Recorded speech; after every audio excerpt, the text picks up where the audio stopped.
আউযু বিল্লাহি মিনাশ শাইতানির রাজিম। বিসমিল্লাহির রহমানির রহিম। আল্লাহুম্মা সাল্লি আলা সাইয়্যিদিনা মুহাম্মদ ওয়া আলা আলিহি ওয়া আসহাবিহি ওয়া সাল্লাম। আমার প্রিয় ভাই ও বোনেরা, শ্রদ্ধেয় গুরুজনেরা, আসসালামু আলাইকুম ওয়া রাহমাতুল্লাহি ওয়া বারাকাতুহু। কারমন্ড সেন্টার ম্যানেজমেন্ট কমিটির পক্ষ থেকে শুভেচ্ছা জানাচ্ছি ডাক্তার জাকির নায়েককে, যিনি কুরআন ও তুলনামূলক ধর্মের বিশ্ববিখ্যাত পণ্ডিত। আমি তাকে ব্রাডফোর্ডে স্বাগত জানাই। আমি তাকে জানাতে চাই যে ব্রাডফোর্ডকে ছোট্ট পাকিস্তান বা দি কারি সেন্টার অব দ্য ওয়ার্ল্ড বলতে পেরে আমরা গর্বিত। মূলত তাঁর সাহচর্য ও ইসলামের ওপর তাঁর প্রকৃত জ্ঞান দ্বারা আমরা ধন্য। কারণ এ মুহূর্তে ব্রিটেনের মুসলিম ও অমুসলিমরা কঠিন সময় পার করছে। ভাই জাকির তাঁর জীবনে অনেক উপাধি অর্জন করেছেন, কিন্তু আমি তার ব্যাপারে যা পড়েছি তা থেকে সবচেয়ে উপযুক্ত উপাধি হল আহমদ দিদাত প্লাস। এ মুহূর্তে আমরা সবাই ভাই আহমদ দিদাতের জন্য দোয়া করছি, যিনি গতকাল মারা গিয়েছেন। আল্লাহ সুবহানাহু ওয়া তাআলা তাঁকে জান্নাত দিন, আমিন। এছাড়াও আমি ইসলাম ব্র্যাডফোর্ডকে অভিনন্দন জানাচ্ছি এ অনুষ্ঠানটি আয়োজনের জন্য। যেসব তরুণ এ অনুষ্ঠান আয়োজন করেছে এবং সব কাজের ক্ষেত্রে অগ্রগামী রয়েছে, আমি তাদের কঠোর পরিশ্রম ও উৎসাহের জন্য গর্বিত। তাদের এ প্রচেষ্টার জন্য আল্লাহ তাআলা যথার্থ পুরস্কার দিন। সবশেষে আমি আল্লাহ তাআলার কাছে দোয়া করছি, তিনি যেন আমাদের হৃদয়কে খুলে দেন, যাতে আমরা ডাক্তার জাকির নায়েকের বক্তৃতা থেকে পুরোপুরি উপকার পেতে পারি। জাযাকাল্লাহ খায়ের। বিসমিল্লাহির রহমানির রহিম। বক্তৃতার বিষয় হলো ইসলাম সম্পর্কে ভুল ধারণা। এটা খুবই প্রাসঙ্গিক বিষয়, বিশেষ করে কিশোরদের জন্য। মুসলিম ও অমুসলিম উভয় থেকেই ইসলাম সম্পর্কে অনেক ভুল ধারণা রয়েছে। তাই আলহামদুলিল্লাহ ডাক্তার জাকির নায়েককে দাওয়াত করেছি এসব ভুল ধারণার কিছু দূর করতে। ডাক্তার জাকির নায়েকের পরিচয় হলো, তিনি ভারতের মুম্বাই থেকে এসেছেন। পেশাগতভাবে তিনি মেডিকেল ডাক্তার এবং তিনি খুব পরিচিত আন্তর্জাতিক বক্তা। তিনি সমগ্র বিশ্বে শত শত বক্তৃতা দিয়েছেন। এ বক্তৃতার নিয়ম হলো, ডাক্তার জাকির নায়েক প্রায় 1 ঘন্টা ব্যাপী বক্তৃতা দিবেন, আর তারপর প্রশ্নোত্তর পর্ব রয়েছে। ভাইদের কাছ থেকে প্রশ্ন নেওয়া হবে মাইক থেকে, আর বোনদের কাছ থেকে শুধু কাগজের মাধ্যমে প্রশ্ন নেওয়া হবে। বোনদের কাছে কোনো প্রশ্ন থাকলে তা লিখে ভাইদের নিকট দিবেন। আর দেরি না করে আমি ডাক্তার জাকির নায়েককে অনুরোধ করছি। আলহামদুলিল্লাহ ওয়াসসালাতু ওয়াসসালাম আলা রাসূলিল্লাহ ওয়া আলা আলিহি ওয়া সাহবিহি আজমাইন, আম্মা বাদ। আউযু বিল্লাহি মিনাশ শাইতানির রাজিম। বিসমিল্লাহির রহমানির রহিম। উদু ইলা সাবিলি রাব্বিকা বিল হিকমা ওয়াল মাউযিজাতিল হাসানা ওয়াজাদিল বিল্লাতি আহসান। রব্বি ইশরাহ লি সাদরি ওয়া ইয়াসসির লি আমরি ওয়াহলুল উকদাতাম মিন লিসানি ইয়াফকাহু কাওলি। আমার শ্রদ্ধেয় গুরুজনেরা এবং আমার প্রিয় ভাই বোনেরা, আমি সবাইকে স্বাগত জানাই ইসলামিক সম্ভাষণে। আসসালামু আলাইকুম ওয়া রাহমাতুল্লাহি ওয়া বারাকাতুহু। আল্লাহর দয়া, শান্তি ও রহমত সকলের উপরে বর্ষিত হোক। আজকের এই সন্ধ্যার বক্তব্যের বিষয় ইসলাম সম্পর্কে ভুল ধারণা। আমার জন্য এটা আনন্দের বিষয় ব্র্যাডফোর্ডে আবার আসতে পারা। আমি আগে দুবার এসেছি, শেষবার 2002 সালে আর 1999 সালে, শুধু সংক্ষিপ্ত সফরের জন্যই। আলহামদুলিল্লাহ, আমি আনন্দিত পুনরায় ব্র্যাডফোর্ডের মানুষের কাছে আসতে পেরে। এটাকে বলা হয় ইউকের পাকিস্তান, কেউ বলে ব্রাডিস্তান। আজকে ইনশাআল্লাহ আমরা আলোচনা করব ইসলাম সম্পর্কে ভুল ধারণা নিয়ে। এটা প্রত্যেক মুসলিমের দায়িত্ব, তার উচিত ইসলামের বাণী প্রচার করা, সত্য ও শান্তির ধর্ম, তাদের কাছে যারা এই ব্যাপারে সচেতন নয়। এটা আবশ্যিক, এটা ফরজ। অন্যদের প্রতি ইসলামের বাণী পৌঁছানোর বিভিন্ন রকম পদ্ধতি বা উপায় আছে। কিছু আছে কম ফলপ্রসূ, আর কিছু আছে বেশি ফলপ্রসূ। অধিকাংশ মুসলিম যে পদ্ধতি বেশি ব্যবহার করে তা হলো অমুসলিমদেরকে ইসলাম সম্পর্কে ভালো ভালো বিষয় বলা, এমনকি ওই অমুসলিম যদি স্বীকারও করে নেয় আপনার বলা ইসলামের ভালো দিকগুলোকে, তবু তার মনের গভীরে সে ভাববে, আচ্ছা তুমি তো সেই মুসলিম যে সন্ত্রাসী, আচ্ছা তুমি তো সেই মুসলিম যে মৌলবাদী, আচ্ছা তুমি তো সেই মুসলিম যে 4টা বিয়ে করো, আচ্ছা তোমরা তো সেই মানুষ যারা তরবারি দিয়ে ধর্ম প্রচার করো। এই কয়েকটা নেতিবাচক বিষয় তার মনের গভীর থেকে ইসলামের সৌন্দর্য গ্রহণ করতে তাকে বাধা দেবে। আমি যা করে থাকি, যখনই কোনো অমুসলিমের সাথে কথা বলি তাকে সরাসরি জিজ্ঞেস করি, আমি ইসলাম ধর্মে আপনি কি সমস্যা খুঁজে পান, আপনার সীমিত জ্ঞান দ্বারা হোক ভুল বা সঠিক, ইসলামে আপনি কি সমস্যা খুঁজে পান। আর আমি আশ্বস্ত করি যে ইসলামের বিরুদ্ধে কথা বলতে পারেন, ইসলামের সমালোচনা করতে পারেন, আশ্বস্ত করে বলি যে কোনো প্রশ্ন করতে পারেন, ইসলামে আপনি কি সমস্যা খুঁজে পান। আর আশ্বস্ত করার পরে ওই অমুসলিম কমপক্ষে 3টা অথবা 4টা প্রশ্ন করতে পারে। আর যে অভিজ্ঞতা আমার আছে 1 দশকেরও বেশি সময়ের, আমি বুঝতে পেরেছি প্রায় 20টা খুবই কমন প্রশ্ন ওদের কাছে আছে যা একজন অমুসলিম করতে পারে। আর যখন সে 3টা বা 4টা প্রশ্ন জিজ্ঞেস করে, আপনা আপনি সে প্রশ্নগুলো ওই 20টা প্রশ্নের মধ্যেই পড়ে যায়।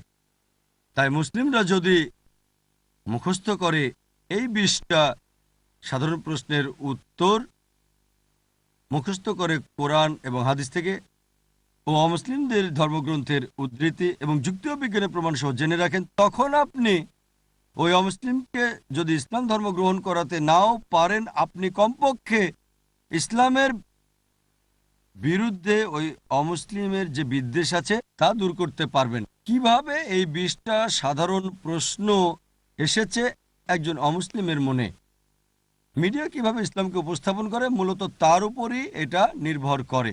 আর বর্তমানে আমরা দেখি যে আন্তর্জাতিক প্রচার মাধ্যমে ইসলামের বিরুদ্ধে মারাত্মক প্রচারণা চলছে। আন্তর্জাতিক মিডিয়া ইসলামের বিরুদ্ধে মানুষের মাঝে ভুল ও মিথ্যা তথ্যের বিস্ফোরণ ঘটাচ্ছে।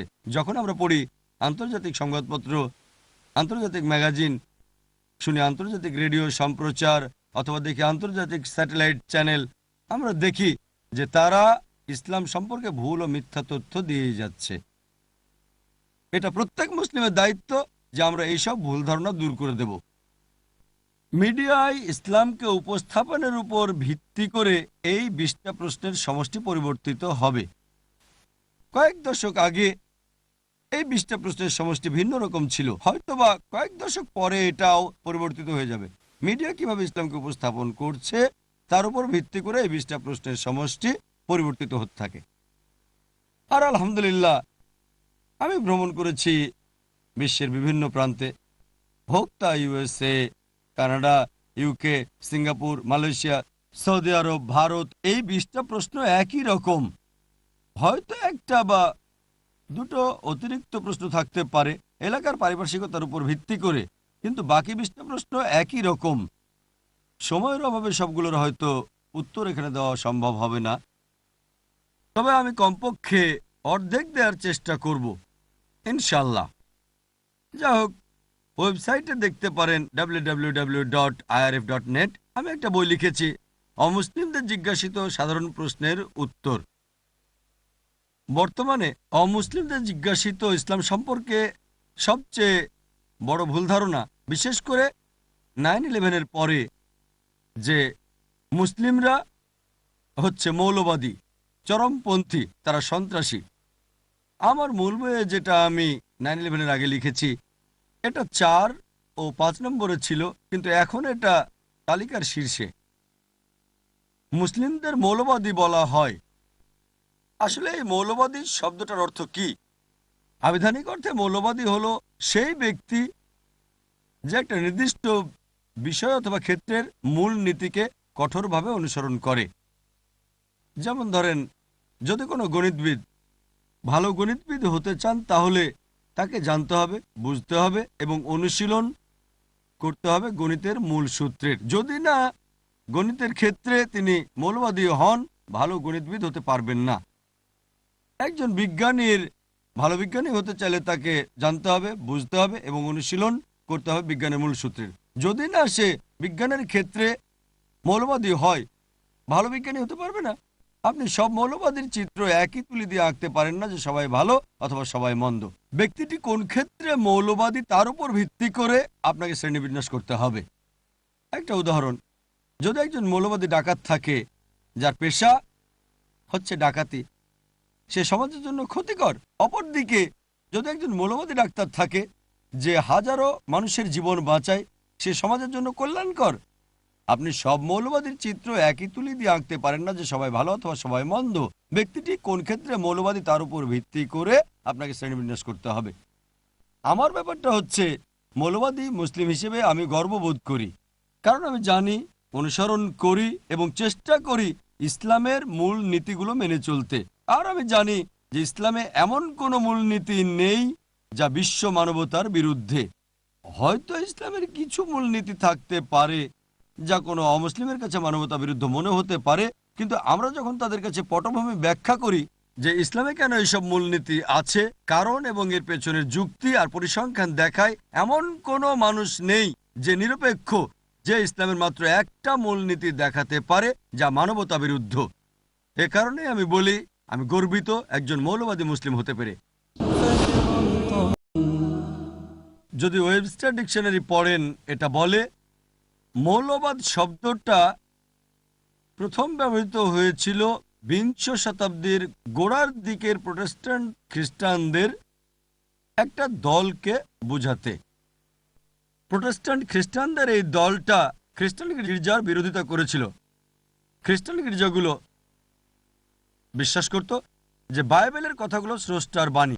আমেরিকার এই প্রোটেস্ট্যান্ট দলটা বলতো যে শুধু বাইবেলের বাণী স্রষ্টার পক্ষ থেকে নয়, বরং বাইবেলের প্রত্যেকটা শব্দ, প্রত্যেকটা অক্ষর স্রষ্টার পক্ষ থেকে। যদি কেউ প্রমাণ করতে পারে যে বাইবেল স্রষ্টার বাণী, মৌলবাদের এই আন্দোলনটা একটা ভালো আন্দোলন। অপরদিকে কেউ যদি প্রমাণ করতে পারে যে বাইবেল স্রষ্টার বাণী নয়, তাহলে সেটা ভালো আন্দোলন নয়। কিন্তু এই মৌলবাদ নামক শব্দটা প্রথমে আমেরিকার প্রোটেস্ট্যান্টদের বোঝাতে ব্যবহার করা হতো। অক্সফোর্ড ডিকশনারিতে দেখলে এটা বলে যে মৌলবাদী হচ্ছে এমন এক ব্যক্তি যে কোনো ধর্মের মূল নীতিগুলো কঠোরভাবে মেনে চলে। কিন্তু অক্সফোর্ড ডিকশনারির নতুন সংস্করণে দেখা যায় যে তারা কিছুটা পরিবর্তন করেছে। বলছে মৌলবাদী হলো এমন এক ব্যক্তি যে কোনো ধর্মের প্রধান নীতিগুলো কঠোরভাবে মেনে চলে, বিশেষ করে ইসলাম। নতুন সংস্করণে ইসলাম শব্দটা যুক্ত করা হয়েছে। যখন আপনি কোনো মুসলিমের কথা ভাববেন, তাকে হতে হবে মৌলবাদী, চরমপন্থী। আমি মানুষকে বলি চরমপন্থী হতে পেরে আমি গর্বিত। আমি অতি দয়ালু, অতি ক্ষমাশীল, অতি ন্যায়নিষ্ঠ, আমি অতি সৎ। সমস্যা কোথায়? আমি অতি দয়ালু, অতি সৎ হলে, ন্যায়নিষ্ঠ হলে চরমপন্থী মুসলিম। কোরআন আমাদের শিক্ষা দেয়, আল্লাহর কালাম সর্বশক্তিমান স্রষ্টার সর্বশেষ চূড়ান্ত টেস্টামেন্ট, এটা বলছে যে প্রত্যেক মুসলিমকে অতি দয়ালু, অতি ন্যায়নিষ্ঠ, অতি সৎ, অতি ক্ষমাশীল, অতি মায়াময় হতে হবে। সমস্যা কি? চরম হতে সমস্যা কোথায়? কিন্তু আমাদের চরম হতে হবে সঠিক পথে। আমরা মিডিয়াতে দেখি তারা বলে মুসলিমরা চরমপন্থী। হ্যাঁ, আমি অবশ্যই চরমপন্থী মুসলিম, অন্য কোনো চরমপন্থী নয়, চরমপন্থী মুসলিম। কোরআন বলছে সূরা নিসা অধ্যায় 4 আয়াত 171, লা তাগলু ফি দীনিকুম। দিনের ব্যাপারে বাড়াবাড়ি করো না। বাড়াবাড়ি করা সেটা ভুল, কিন্তু সঠিক পথে যদি চরমপন্থী হওয়া যায়, সেটা মানবতার কল্যাণের জন্যই। আমাদের হওয়া উচিত নয় চরম নির্দয়, চরম অন্যায়কারী, চরম অসৎ, চরম নিষ্ঠুর। চরমপন্থী হতে হবে সঠিক পথে। বর্তমানে মুসলিমদের সমস্যাটা হচ্ছে, যেহেতু মিডিয়া আক্রমণ করছে, আমরা কুণ্ঠিত হয়ে যাই। জানেন, আমি মৌলবাদী নই, আমি চরমপন্থী নই। এমন আত্মরক্ষা করছি কেন? কেন আত্মরক্ষা করছি? বিশেষ করে 9/11-এর পরে দেখা যায় অনেক মুসলিমই আচরণ পরিবর্তন করেছে, বেশ কুণ্ঠাবোধ করে। কেন? আমাদের সাথে দ্বীনুল হক আছে, সত্যের ধর্ম, যা সকলের শান্তির ধর্ম। মুসলিমদের সন্ত্রাসী বলা হয়। সন্ত্রাসী শব্দটার অর্থ কি? আবিধানিক অর্থে সন্ত্রাসী হচ্ছে যে ব্যক্তি আতঙ্ক সৃষ্টি করে। যখনই কোনো ডাকাত একজন পুলিশকে দেখে সে আতঙ্কিত হয়ে যায়। তাই একজন পুলিশ ডাকাতের জন্য সন্ত্রাসী। এই দৃষ্টিতে প্রত্যেক মুসলিমকেই সন্ত্রাসী হতে হবে। যখনই কোনো ডাকাত একজন মুসলিমকে দেখবে আতঙ্কিত হয়ে যাবে। কোনো ধর্ষক একজন মুসলিমকে দেখলে আতঙ্কিত হবে। যখনই সমাজবিরোধী দুষ্কৃতিকারীরা মুসলিমকে দেখবে আতঙ্কিত হয়ে পড়বে। মুসলিমদের উচিত সমাজবিরোধী দুষ্কৃতিকারীকে আতঙ্কিত করা। আর এটাই আল্লাহ পবিত্র কোরআনে বলেছেন সূরা আনফাল অধ্যায় ৮ আয়াত নাম্বার ৬০, যারা সত্যকে করে প্রত্যাখ্যান তাদের আতঙ্কিত করো সমাজ বিরোধীরা। আর এই শব্দটা আমি আমার নিজের থেকে ব্যবহার করছি না। বোম্বেতে কয়েক বছর আগে একটা কাগজে শিরোনাম হয়েছিল, এটা একজন ইন্সপেক্টর ছিল, নাম ইন্সপেক্টর আংগ্রে। খবরটা ছিল ইন্সপেক্টর আংগ্রে দুষ্কৃতিকারীদের আতঙ্কিত করে তুলেছে। আর এটাই হচ্ছে ভাষা প্রত্যেকটা দেশের। তবে আমি জানি সন্ত্রাসী শব্দটা বিশেষ করে ব্যবহৃত হয় এমন লোকের জন্য যে সাধারণ মানুষকে আতঙ্কিত করে তোলে, যে সাধারণ মানুষদের উপর অত্যাচার করে। এই দৃষ্টিতে কোনো মুসলিমেরই কোনো মানুষকে আতঙ্কিত করা উচিত নয়, হোক মুসলিম বা অমুসলিম। কোনো মানুষকে আতঙ্কিত করা ইসলামে বৈধ নয়। অধিকাংশ সময় দুটি ভিন্ন লেভেল দেওয়া হয় একই ব্যক্তিকে একই কাজের জন্য। যেমন ধরেন ভারত, যে দেশ থেকে আমি এসেছি, ৬০ বা ৭০ বছর আগের কথা, ব্রিটিশ সরকার ভারত শাসন করত। ব্রিটিশ সরকার, অনেক ভারতীয়রা স্বাধীনতার জন্য যুদ্ধ করেছিল। সেই সময় এই লোকগুলোকে ব্রিটিশ সরকার সন্ত্রাসী বলেছিল, কিন্তু সাধারণ ভারতীয়রা তাদের বলি মুক্তিযোদ্ধা, দেশপ্রেমিক। একই মানুষ, একই কাজ, দুটো ভিন্ন লেভেল। যদি আপনারা ব্রিটিশ সরকারের সাথে একমত হন যে ভারত শাসন করার অধিকার তাদের আছে, তাহলে এই লোকগুলোকে বলবেন সন্ত্রাসী। কিন্তু সাধারণ ভারতীয়দের সাথে একমত হলে যে ব্রিটিশরা ভারতে এসেছিল ব্যবসা করার জন্য, আমাদের শাসন করার কোনো অধিকারই তাদের নেই, তাহলে এদের বলবেন মুক্তিযোদ্ধা, বলবেন দেশপ্রেমিক। একই ব্যক্তি, একই কাজ, কিন্তু দুটো ভিন্ন লেভেল। আর এরকম উদাহরণ আপনি মানুষের ইতিহাস থেকে অনেক দিতে পারেন। যেমন আমেরিকার বিপ্লব সম্পর্কে আপনারা জানেন, 18 শতকে ঘটেছিল। 1775 সালে তারা স্বাধীন হয়। বেঞ্জামিন ফ্রাঙ্কলিন ও জর্জ ওয়াশিংটন ব্রিটিশ সরকার দ্বারা সন্ত্রাসী আখ্যায়িত হয়েছিল, কিন্তু এই দুই ব্যক্তি, বেঞ্জামিন ফ্রাঙ্কলিন ও জর্জ ওয়াশিংটনকে সাধারণ মার্কিনীরা বলেছিল বীর, মুক্তিযোদ্ধা, দেশপ্রেমিক। একই ব্যক্তি, একই কাজ, কিন্তু দুটো ভিন্ন লেভেল। পরবর্তীতে এই প্রধান সন্ত্রাসী জর্জ ওয়াশিংটন আমেরিকার প্রেসিডেন্ট হলেন। ভেবে দেখেন, একজন সন্ত্রাসী পরিণত হলেন বর্তমান বিশ্বের অন্যতম এক দেশের প্রেসিডেন্ট, আমেরিকার। তিনি স্থাপন করলেন এক দৃষ্টান্ত। পরবর্তীতে সকল প্রেসিডেন্টের জন্য, বর্তমানের জর্জ বুশের জন্য, তাদের হিরোকে জর্জ ওয়াশিংটন। এদেশের সরকার তাকে বলেছিল সন্ত্রাসী। সব প্রেসিডেন্টই জর্জ ওয়াশিংটনকে অনুসরণ করে, যে ছিল একজন সন্ত্রাসী।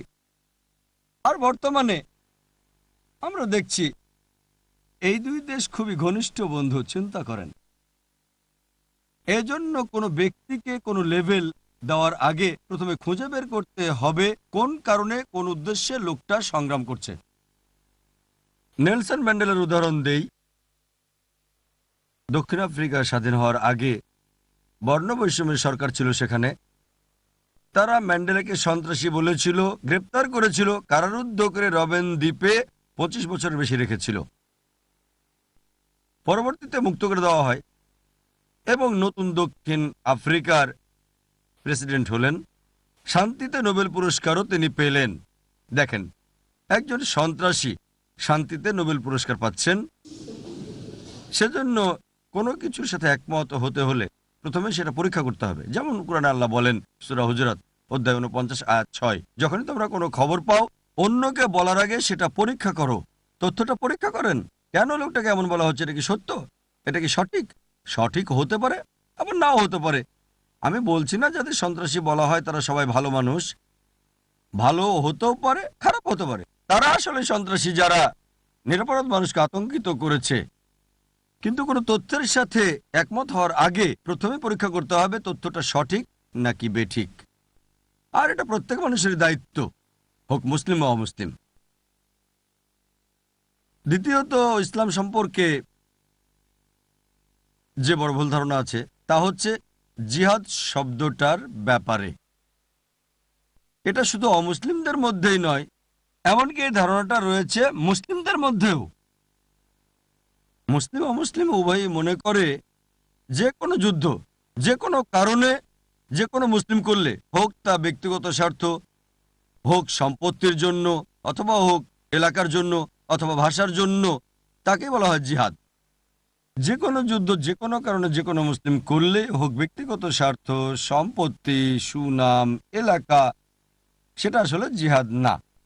জিহাদ এসেছে আরবি শব্দ জাহাদা থেকে, যার মানে চেষ্টা করা, যার মানে সংগ্রাম করা।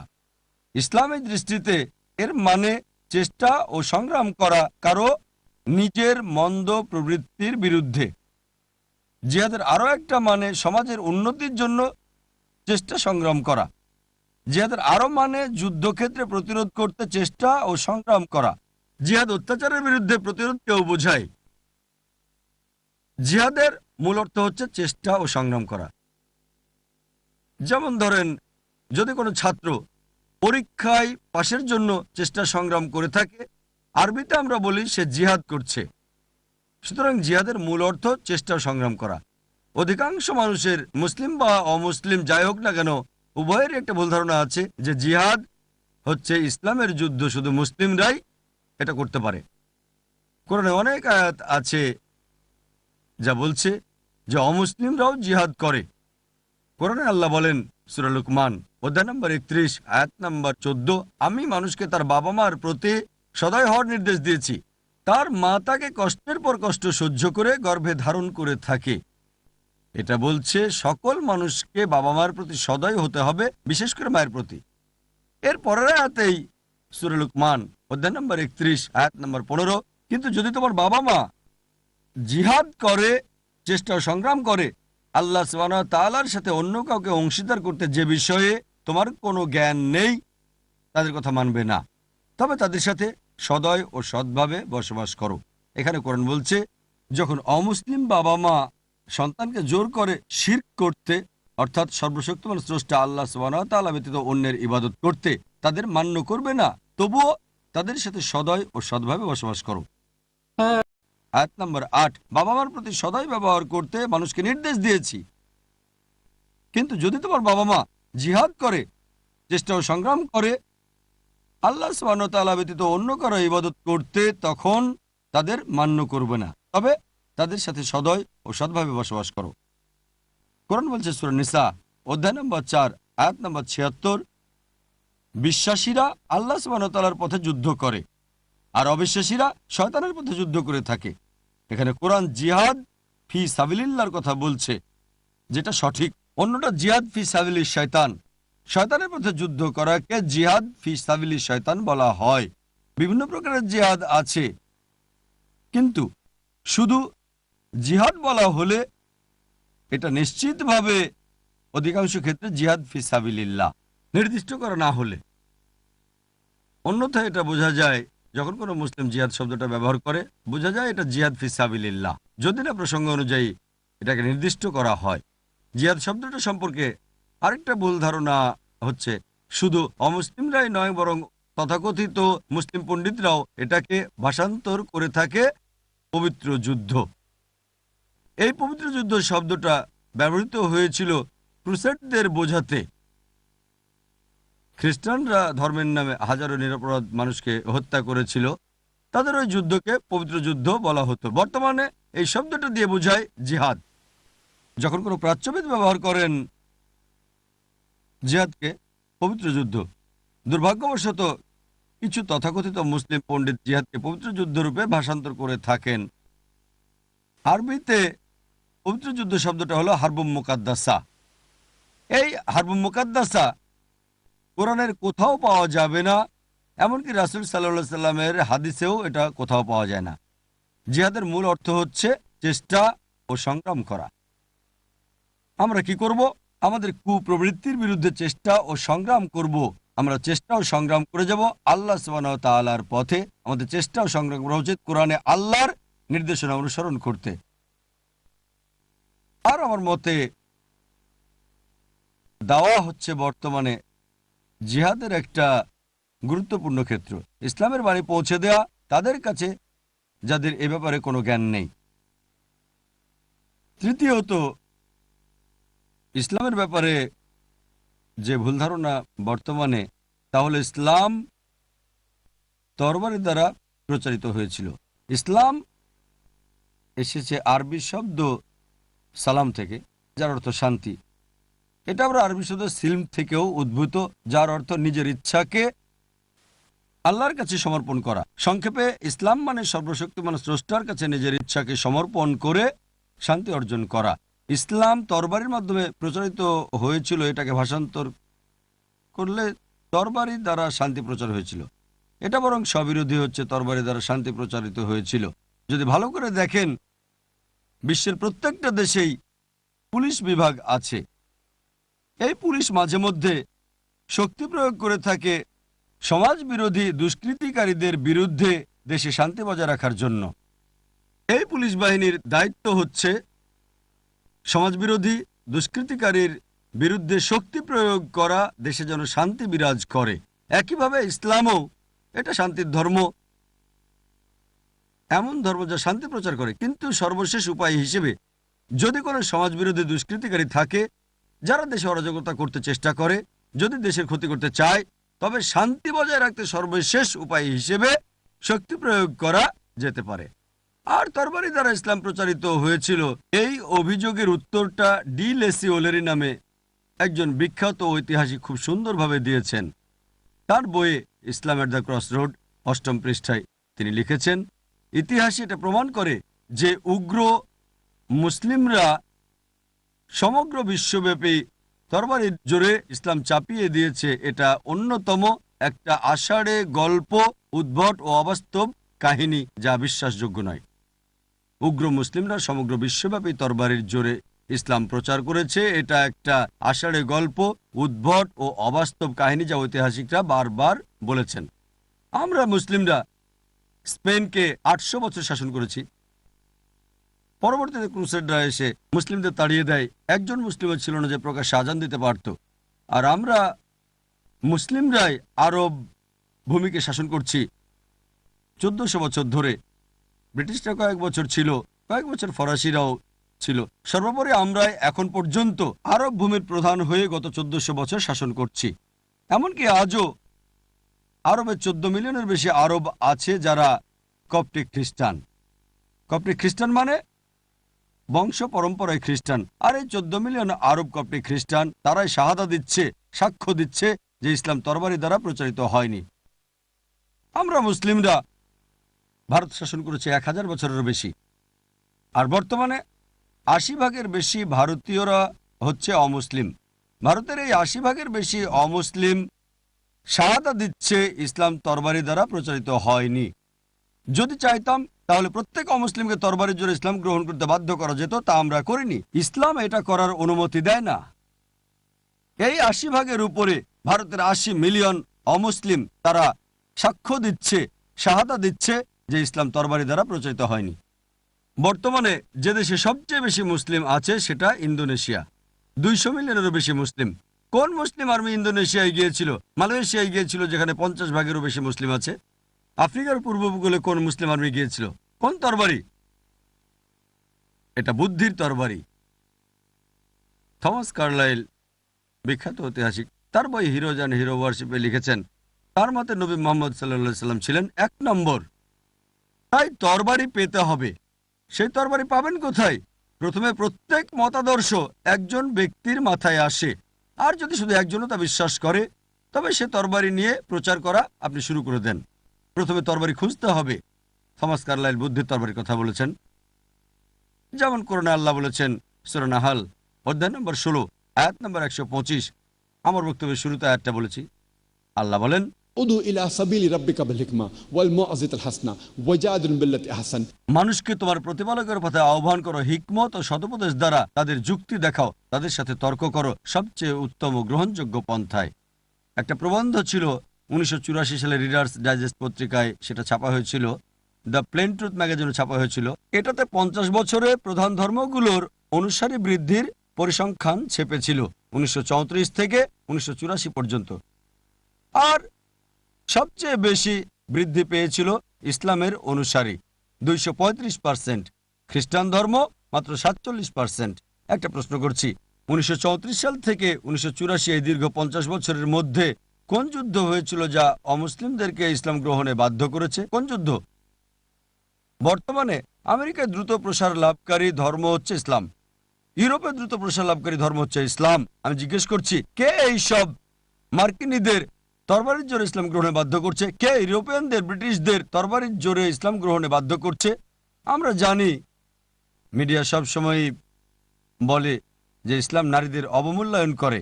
এটা কি জানেন? ইসলাম গ্রহণকারী মানুষদের মধ্যে, হোক আমেরিকায় বা ইউরোপে অথবা বিশ্বের যে কোনো প্রান্তে, 2/3 নারী। ইসলাম যদি নারীদের অবমূল্যায়ন করে, তাহলে মার্কিন নারীরা কেন ইসলাম গ্রহণ করবে? ইউরোপীয় নারীরা কেন ইসলাম গ্রহণ করবে? কারণ তারা জানে যে ইসলামে আছে মানবতার সমস্যার সমাধান।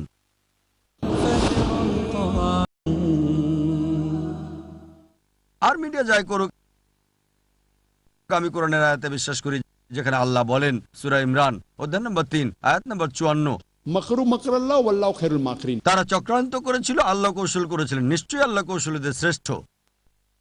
সালমান রুশদি, সে এই দেশের নাগরিক, জন্ম আমার শহরে বোম্বেতে, পরে এই দেশের নাগরিক। ইসলামের বিরুদ্ধে সে লিখেছিল স্যাটানিক ভার্সেস, আমাদের নবীজির বিরুদ্ধে। কর্মটা খারাপ, প্রতিবাদ করতে হবে। ফলাফল, স্যাটানিক ভার্সেস কি তা অনেক অমুসলিমই জানতে চেয়েছে। তারা কোরআন পড়েছে এবং তাদের অনেকে ইসলাম গ্রহণ করেছে। উদ্দেশ্য ছিল খারাপ, কর্মটা ছিল খারাপ, কিন্তু ফলাফল ওয়াল্লাহু খায়রুল মাকিরিন, আল্লাহ কৌশলদের শ্রেষ্ঠ। 11ই সেপ্টেম্বরে যা ঘটেছিল ওয়ার্ল্ড ট্রেড সেন্টারে, 5000-এর বেশি নিরপরাধ মানুষ মারা গিয়েছিল, এটা অন্যায়, প্রতিবাদ করতে হবে। মিডিয়া ঝুঁকে পড়েছিল মুসলিমদের বিরুদ্ধে, সন্ত্রাসের বিরুদ্ধে যুদ্ধ। আপনারা জানেন না যে এটা কি ধর্ম। ইউএসএতে বিক্রির শীর্ষে উঠেছে কোরআন। এক রিপোর্ট অনুযায়ী 9 মাস থেকে 10 মাসের মধ্যে 34,000-এর বেশি মার্কিন ইসলাম গ্রহণ করেছে। ইউ100 তথ্য অনুযায়ী 10 মাসের মধ্যে ইউরোপে 22,000 ইউরোপিয়ান ইসলাম গ্রহণ করেছে। সাধারণত এটা উল্টো হওয়ার কথা ছিল, দাওয়া কমে যেত। আলহামদুলিল্লাহ, মিডিয়া যতই ইসলামকে দমন করতে, ক্ষতি করতে চাইছে, আলহামদুলিল্লাহ তাদের চক্রান্ত নস্যাৎ হচ্ছে। আলহামদুলিল্লাহ, মুসলিমদের কণ্ঠিত হওয়া উচিত নয়, উচিত সত্য প্রকাশ করা, সত্যে অবিচল থাকা। আমাদের উচিত শান্তির ধর্ম প্রচার করা। আল্লাহ প্রতিজ্ঞা করেছেন সব মিলিয়ে 3টারও বেশি জায়গায়। আল্লাহ বলেন সূরা সাফ অধ্যায় 61 আয়াত নম্বর 9, সূরা তাওবা অধ্যায় 9 আয়াত নম্বর 33, হুয়াল্লাযী আরসালা রাসূলাহু বিল হুদা ওয়াদ-দীনিল হক লিইয়ুযহিরাহু আলা দীনি কুল্লিহি ওয়ালাউ কারিহাল মুশরিকুন। আল্লাহ তার রাসূলকে পাঠিয়েছেন হেদায়াত ও সত্য ধর্ম সহকারে, যাতে করে সকল ধর্মের উপরে এটা বিজয়ী হয়, সকল মতবাদের উপরে, সকল জীবন বিধানের উপরে, যদিও মুশরিকরা তা অপছন্দ করে। আল্লাহ এটা আবারও বলেছেন সূরা ফাতাহ অধ্যায় নম্বর 48 আয়াত নম্বর 28, হুয়াল্লাযী আরসালা রাসূলাহু বিল হুদা ওয়াদ-দীনিল হক লিইয়ুযহিরাহু আলা দীনি কুল্লিহি ওয়া কাফা বিল্লাহি শাহীদা। আল্লাহ তার রাসূলকে পাঠিয়েছেন হিদায়াত ও সত্য ধর্ম সহকারে, যাতে করে সকল ধর্মের উপরে এটা বিজয়ী হতে পারে, সকল মতবাদের উপরে। আল্লাহ নিজেই তা যথেষ্ট। দিনকে বিজয়ী করতে আল্লাহর আপনাকে আমাকে দরকার নেই, আমরা তো আগাছা মাত্র। আল্লাহর আপনাকে আমাকে কোনো দরকার নেই, আল্লাহ নিজে যথেষ্ট।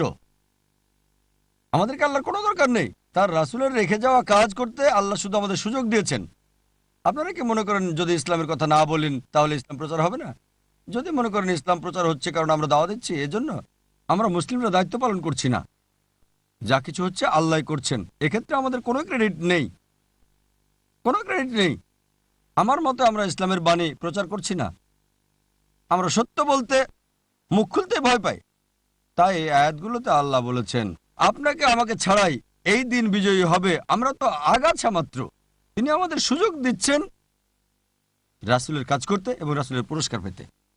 আর ডক্টর অ্যাডাম পিয়ারসনের উদ্ধৃতি দিয়ে আমি এই ভুল ধারণাটার উত্তর শেষ করব। ডক্টর অ্যাডাম পিয়ারসন বলেছেন মানুষ ভয় পায় যে একদিন পারমাণবিক বোমা চলে যাবে আরবদের হাতে, তারা এটা বুঝতে পারে না যে এই বোম পড়ে গেছে সেই দিন যেদিন আমাদের নবী মুহাম্মদ সাল্লাল্লাহু আলাইহি ওয়াসাল্লাম জন্মগ্রহণ করেছিলেন।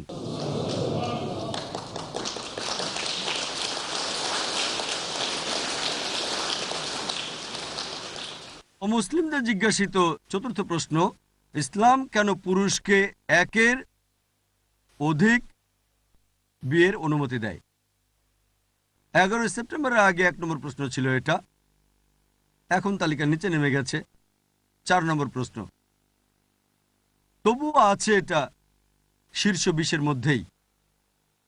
এই পৃথিবীর বুকে কোরআন একমাত্র ধর্মীয় গ্রন্থ যেটা বলছে মাত্র একটা বিয়ে করো, আর কোনো ধর্মগ্রন্থ নেই, হোক Old Testament, New Testament, Bible, Mahabharata, Ramayana, Bhagavad Gita, Quran ছাড়া এই পৃথিবীতে আর কোনো ধর্মগ্রন্থ নেই যা বলে একটা বিয়ে করো।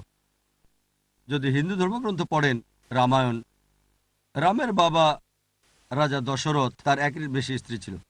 যদি মহাভারত পড়েন শ্রীকৃষ্ণ, তার কতজন স্ত্রী ছিল? 4, 10, 1000, তার 16,108 জন স্ত্রী ছিল। শ্রীকৃষ্ণের যদি 16,108 জন স্ত্রী থাকতে পারে, তাহলে কেন মুসলিমদের 4 জন থাকতে পারবে না বলেন? যদি ওল্ড টেস্টামেন্ট পড়েন, ইব্রাহিম আলাইহিসসালামের 3 জন স্ত্রী ছিল, সুলাইমান আলাইহিসসালামের 700 জন স্ত্রী ছিল। ইহুদি ও খ্রিস্টান ধর্মগ্রন্থ অনুযায়ী আপনি যত ইচ্ছা তত নারীকে বিয়ে করতে পারেন, কোনো সীমা নেই। 10, 20, 1000, 10,000 কোনো সীমা নেই। পরে খ্রিস্টান গির্জা একটা নিয়ম করেছে যে খ্রিস্টানদের মাত্র একটা বিয়ে করতে হবে, এবং ইহুদিদের প্রধান রাবাই গারসাম বেন ইয়াহুদা ফরমান জারি করেন 950 থেকে 1030 খ্রিস্টাব্দ পর্যন্ত। এই ফরমান জারি করেন যে ইহুদিরা কেবল একটা বিয়ে করতে পারবে। যদি ইহুদিদের বিভিন্ন সমাজ পর্যবেক্ষণ করে দেখেন, যারা মুসলিমদের মাঝে বাস করে, 1950 সাল পর্যন্ত তারা একের অধিক বিয়ে করে থাকত। একইভাবে হিন্দু ধর্মগ্রন্থ, খ্রিস্টান ধর্মগ্রন্থ ও ইহুদি ধর্মগ্রন্থ অনুযায়ী যত ইচ্ছা তত বিয়ে করতে পারে। এমনকি হিন্দু ধর্মগ্রন্থ 1954 সালে ভারত সরকার একটা আইন করে, যা হিন্দু বিশেষ বিবাহ আইন 1954 বলে পরিচিত। এটা বলছে হিন্দুরা মাত্র একটা বিয়ে করতে পারে, কিন্তু তাদের ধর্মগ্রন্থ যত ইচ্ছা তত বিয়ে করতে অনুমতি দিচ্ছে। ইসলামে নারীর মর্যাদা বিষয়ে সরকারের একটা রিপোর্ট অনুযায়ী 66 ও 67 পৃষ্ঠায় বলা হয়েছে যে ভারতীয় মুসলিমদের মধ্যে বহুবিবাহের হার 1951 থেকে 61 সাল পর্যন্ত ছিল 4.31%, আর হিন্দুদের একই সময়ে অর্থাৎ ওই 10 বছরে ছিল 5.06%। তাহলে হিন্দুরা বেশি মুসলিমদের চেয়ে 0.75 বা 3/4। যদিও ভারত সরকার এটা অনুমতি দেয়নি, তারা মুসলিমদের চেয়ে বেশি বহুবিবাহ করে। আসুন দেখি কোরআন কি বলছে। কোরআন বলছে সূরা নিসা অধ্যায় নম্বর 4 আয়াত 3, বিয়ে করো তোমার পছন্দের নারীকে 2, 3 অথবা 4। যদি সুবিচার করতে না পারো তাহলে একটা করো। যদি সুবিচার করতে না পারো তাহলে একটা বিয়ে করো। এই কথাটা শুধু কোরআনেই বলা হয়েছে, অন্য কোনো ধর্মগ্রন্থে না। আপনি পছন্দ মতো 2, 3 বা 4টা বিয়ে করতে পারেন, কিন্তু যদি সুবিচার করতে না পারেন তাহলে একটা।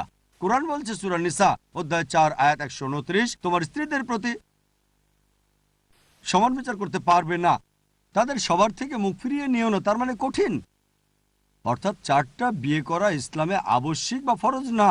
অনেকেই মনে করে একাধিক বিয়ে করা ফরজ। এটা ঐচ্ছিক, করতে পারেন, অনুমতি আছে সর্বোচ্চ 4টা। কিন্তু যদি একাধিক বিয়ে করেন আর সমান বিচার করতে না পারেন, সমস্যায় পড়ে যাবেন। ইসলাম কেন মানুষকে একের অধিক বিয়ে করতে অনুমতি দিয়েছে, আসুন আমরা এটা বিশ্লেষণ করে দেখি। প্রাকৃতিকভাবেই ছেলে মেয়ে একই অনুপাতে জন্মগ্রহণ করে, কিন্তু বর্তমান চিকিৎসা বিজ্ঞান বলছে যে মেয়ে শিশুর বেশি রোগ প্রতিরোধ ক্ষমতাটা ছেলে শিশুর চেয়ে। এই কারণে মেয়ে শিশুর তুলনায় ছেলে শিশুর মৃত্যুর হার বেশি। যে কোনো শিশু বিশেষজ্ঞই সাক্ষ্য দেবে এটা। চিকিৎসা বিজ্ঞানের দৃষ্টিতে ছেলে শিশুর তুলনায় মেয়ে শিশু বাঁচে বেশি। তারা ছেলে শিশুর চেয়ে বেশি রোগ প্রতিরোধ করতে পারে। তাই শিশুদের মধ্যেও ছেলের তুলনায় মেয়ের সংখ্যা বেশি থাকে, বড় হতে থাকে। আর ধূমপানের কারণে, মাদকের কারণে, অ্যালকোহল, দুর্ঘটনার কারণে, যুদ্ধের কারণে নারীর চেয়ে পুরুষ বেশি মারা যায়। আর মানুষের গড় আয়ু পুরুষের তুলনায় নারীর বেশি। আর বর্তমান বিশ্বে পুরুষের চেয়ে নারীর সংখ্যা অনেক বেশি। ভারতের মতো তৃতীয় বিশ্বের কিছু দেশ ব্যতীত এক্ষেত্রে পুরুষের তুলনায় নারীর সংখ্যা কম। এর প্রধান কারণ হচ্ছে মেয়ে শিশু হত্যা করা। বিবিসিতে একটা অনুষ্ঠান করেছিলেন সাংবাদিক এমিলি বেকানান, নাম ছিল অ্যাসাইনমেন্ট, পর্বের নাম ছিল লেট হার ডাই। তিনি বলেন যে প্রত্যেক দিন ইন্ডিয়াতে নারী ভ্রূণ চিহ্নিত করে ৩,০০০-এরও বেশি ভ্রূণ হত্যা করা হচ্ছে। এটাকে যদি ৩৬৫ দিয়ে গুণ করেন, প্রতি বছর ১ মিলিয়নেরও বেশি নারী ভ্রূণ চিহ্নিত করে হত্যা করা হচ্ছে। তামিলনাড়ুর সরকারি হাসপাতালের একটা রিপোর্ট অনুযায়ী নারী শিশুদের প্রতি ৫ জনে ৪ জনকে হত্যা করা হচ্ছে। আমরা যদি নারী ভ্রূণ হত্যা বা নারী শিশু হত্যার মতো নিকৃষ্ট কাজটা বন্ধ করতে পারি, এমনকি ভারতেও কয়েক দশকের মধ্যেই পুরুষের চেয়ে নারীর সংখ্যা বেড়ে যাবে।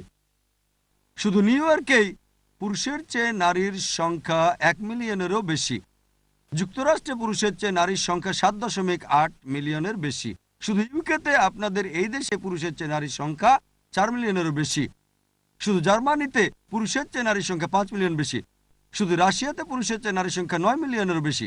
আর একমাত্র আল্লাহ ভালো জানেন পুরো বিশ্বে পুরুষের তুলনায় নারীর সংখ্যা কত বেশি। ধরেন অমুসলিমদের সাথে আমি একমত হলাম, একজন পুরুষ একজন নারীকে বিয়ে করবে, আর আমার বোন আমেরিকাতে বাস করছে অথবা ব্রিটেনে বাস করছে, ইউকেতে, এবং বাজারের অবস্থা খুবই মন্দা। অথবা ধরেন আপনি এখানে বাস করছেন, আর বাজার যদি মন্দা থাকে, আপনার বোন এখানে আছে আর বাজার মন্দা, প্রত্যেক পুরুষ একজন করে স্ত্রী পেয়ে গেছে, তারপরও এই দেশে ৪ মিলিয়ন নারী থাকবে যারা জীবনসঙ্গী খুঁজে পাবে না। এখন আমার বোনের জন্য উপায় থাকবে, আলহামদুলিল্লাহ সে ভারতে বাস করছে, এখানে বাস করছে না, এটা শুধু একটা উদাহরণ দিচ্ছি। যদি সে এখানে বাস করে ইউকেতে আর বাজার যদি মন্দা থাকে, অথবা আপনার বোন এখানে আর বাজার মন্দা, আর প্রত্যেক পুরুষ একজন স্ত্রী পেয়ে গেছে, তখন তার জন্য যে উপায় থাকবে তা হচ্ছে হয় সে এমন পুরুষকে বিয়ে করবে যার স্ত্রী আছে, অথবা জনগণের সম্পত্তি। জনগণের সম্পত্তি, ভাই জাকির, এমন কটু শব্দ! আমি বলি এর চেয়ে ভালো শব্দ ব্যবহার আমি করতে পারি না, এর চেয়ে ভালো শব্দ আমার জানা নেই। মানুষ আমাকে বলে জনগণের সম্পত্তি বলতে কি বোঝান, আমি বলি এটাই সবচেয়ে ভালো শব্দ যা আমি ব্যবহার করতে পারি, এর চেয়ে ভালো শব্দ আমি ব্যবহার করতে পারি না। জীবন সঙ্গীর সাথে সংসার করার আগে একজন পুরুষের গড়ে ৮ জন ভিন্ন ভিন্ন যৌন সঙ্গী থাকে। একজনের সাথে সংসার করার আগে কারো থাকে ৩, কারো ৪, কারো ৫, কারো ১০, কারো ২০ জন। কিন্তু একজনের সাথে সংসার করার পরে কতজন থাকে তা উল্লেখ নেই। কিন্তু একজন স্থায়ী জীবন সঙ্গীর সাথে সংসার করার আগে ৮ জন ভিন্ন ভিন্ন যৌন সঙ্গী থাকে। পশ্চিমা দেশগুলোতে, এমনকি এখানেও, এমনকি আমেরিকাতেও উপপত্নী থাকে ৫, ১০, ২০, কোনো সমস্যা নেই। কিন্তু একের অধিক বৈধ স্ত্রী থাকা চলবে না তাদের। যখন কোনো নারী কারো উপপত্নী হয়, তার অধিকার থাকে না, অসম্মানিত হয়, সুবিধাবঞ্চিত থাকে। কিন্তু ইসলামে নারী যখন দ্বিতীয় স্ত্রী হয় তার সমান অধিকার থাকে, সে সম্মান পায়, সুযোগ সুবিধা পায়। আর এটাই হচ্ছে প্রকৃত বাস্তবতা। বহুবিবাহ, পুরুষ একাধিক বিয়ের অনুমতি পেয়েছে মূলত দুজনের জন্যই। এটা নারীর সতীত্ব রক্ষার জন্য করা হয়েছে। আর আমি আপনাদের সাথে একমত যে কোনো নারী সাধারণ পরিস্থিতিতে স্বামীকে ভাগাভাগি করতে রাজি হবে না। আমাদের বুঝতে হবে, আসেন ব্যাপারে একমত হই, সাধারণ পরিস্থিতিতে কোনো নারী স্বামীকে ভাগাভাগি করতে রাজি হবে না। কিন্তু ইসলামী শরিয়া বলছে বড় ক্ষতি থেকে বাঁচতে ছোট ক্ষতি মেনে নাও। একজন প্রকৃত মুসলিমা, প্রকৃত মুসলিম নারী যে এটা জানে, সেই ছোট ক্ষতি মেনে নেবে, অর্থাৎ স্বামীকে ভাগাভাগি করা। বড় ক্ষতি থেকে বাঁচতে, অর্থাৎ অন্য মুসলিমা বোনের জনগণের সম্পত্তি হওয়া। তাই ছোট ক্ষতিটা মানবে বড় ক্ষতি থেকে বাঁচতে। আমাদের বুঝতে হবে কোনো নারী স্বামীকে ভাগাভাগি করতে চাইবে না। কিন্তু একজন ভালো মুসলিমা ছোট ক্ষতিটা অবশ্যই মেনে নেবে বড় ক্ষতি থেকে বাঁচতে।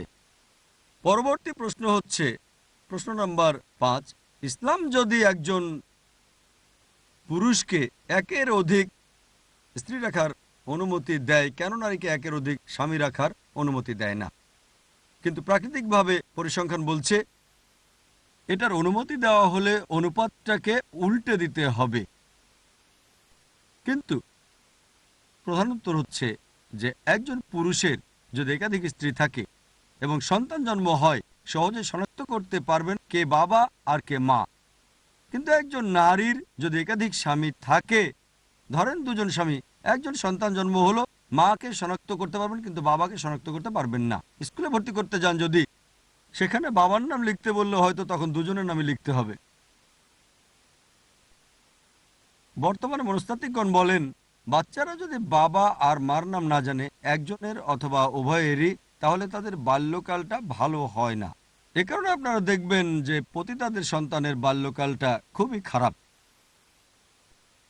মেডিকেল ডাক্তার হিসেবে আমি জানি যে প্রযুক্তির উন্নতি হয়েছে, ডিএনএ পরীক্ষা আছে, যার মাধ্যমে খুব সম্ভাবনা আছে, আমি যতদূর জানি, বাবা মাকে শনাক্ত করা যায়। কিন্তু এটা সম্প্রতি আবিষ্কৃত হয়েছে।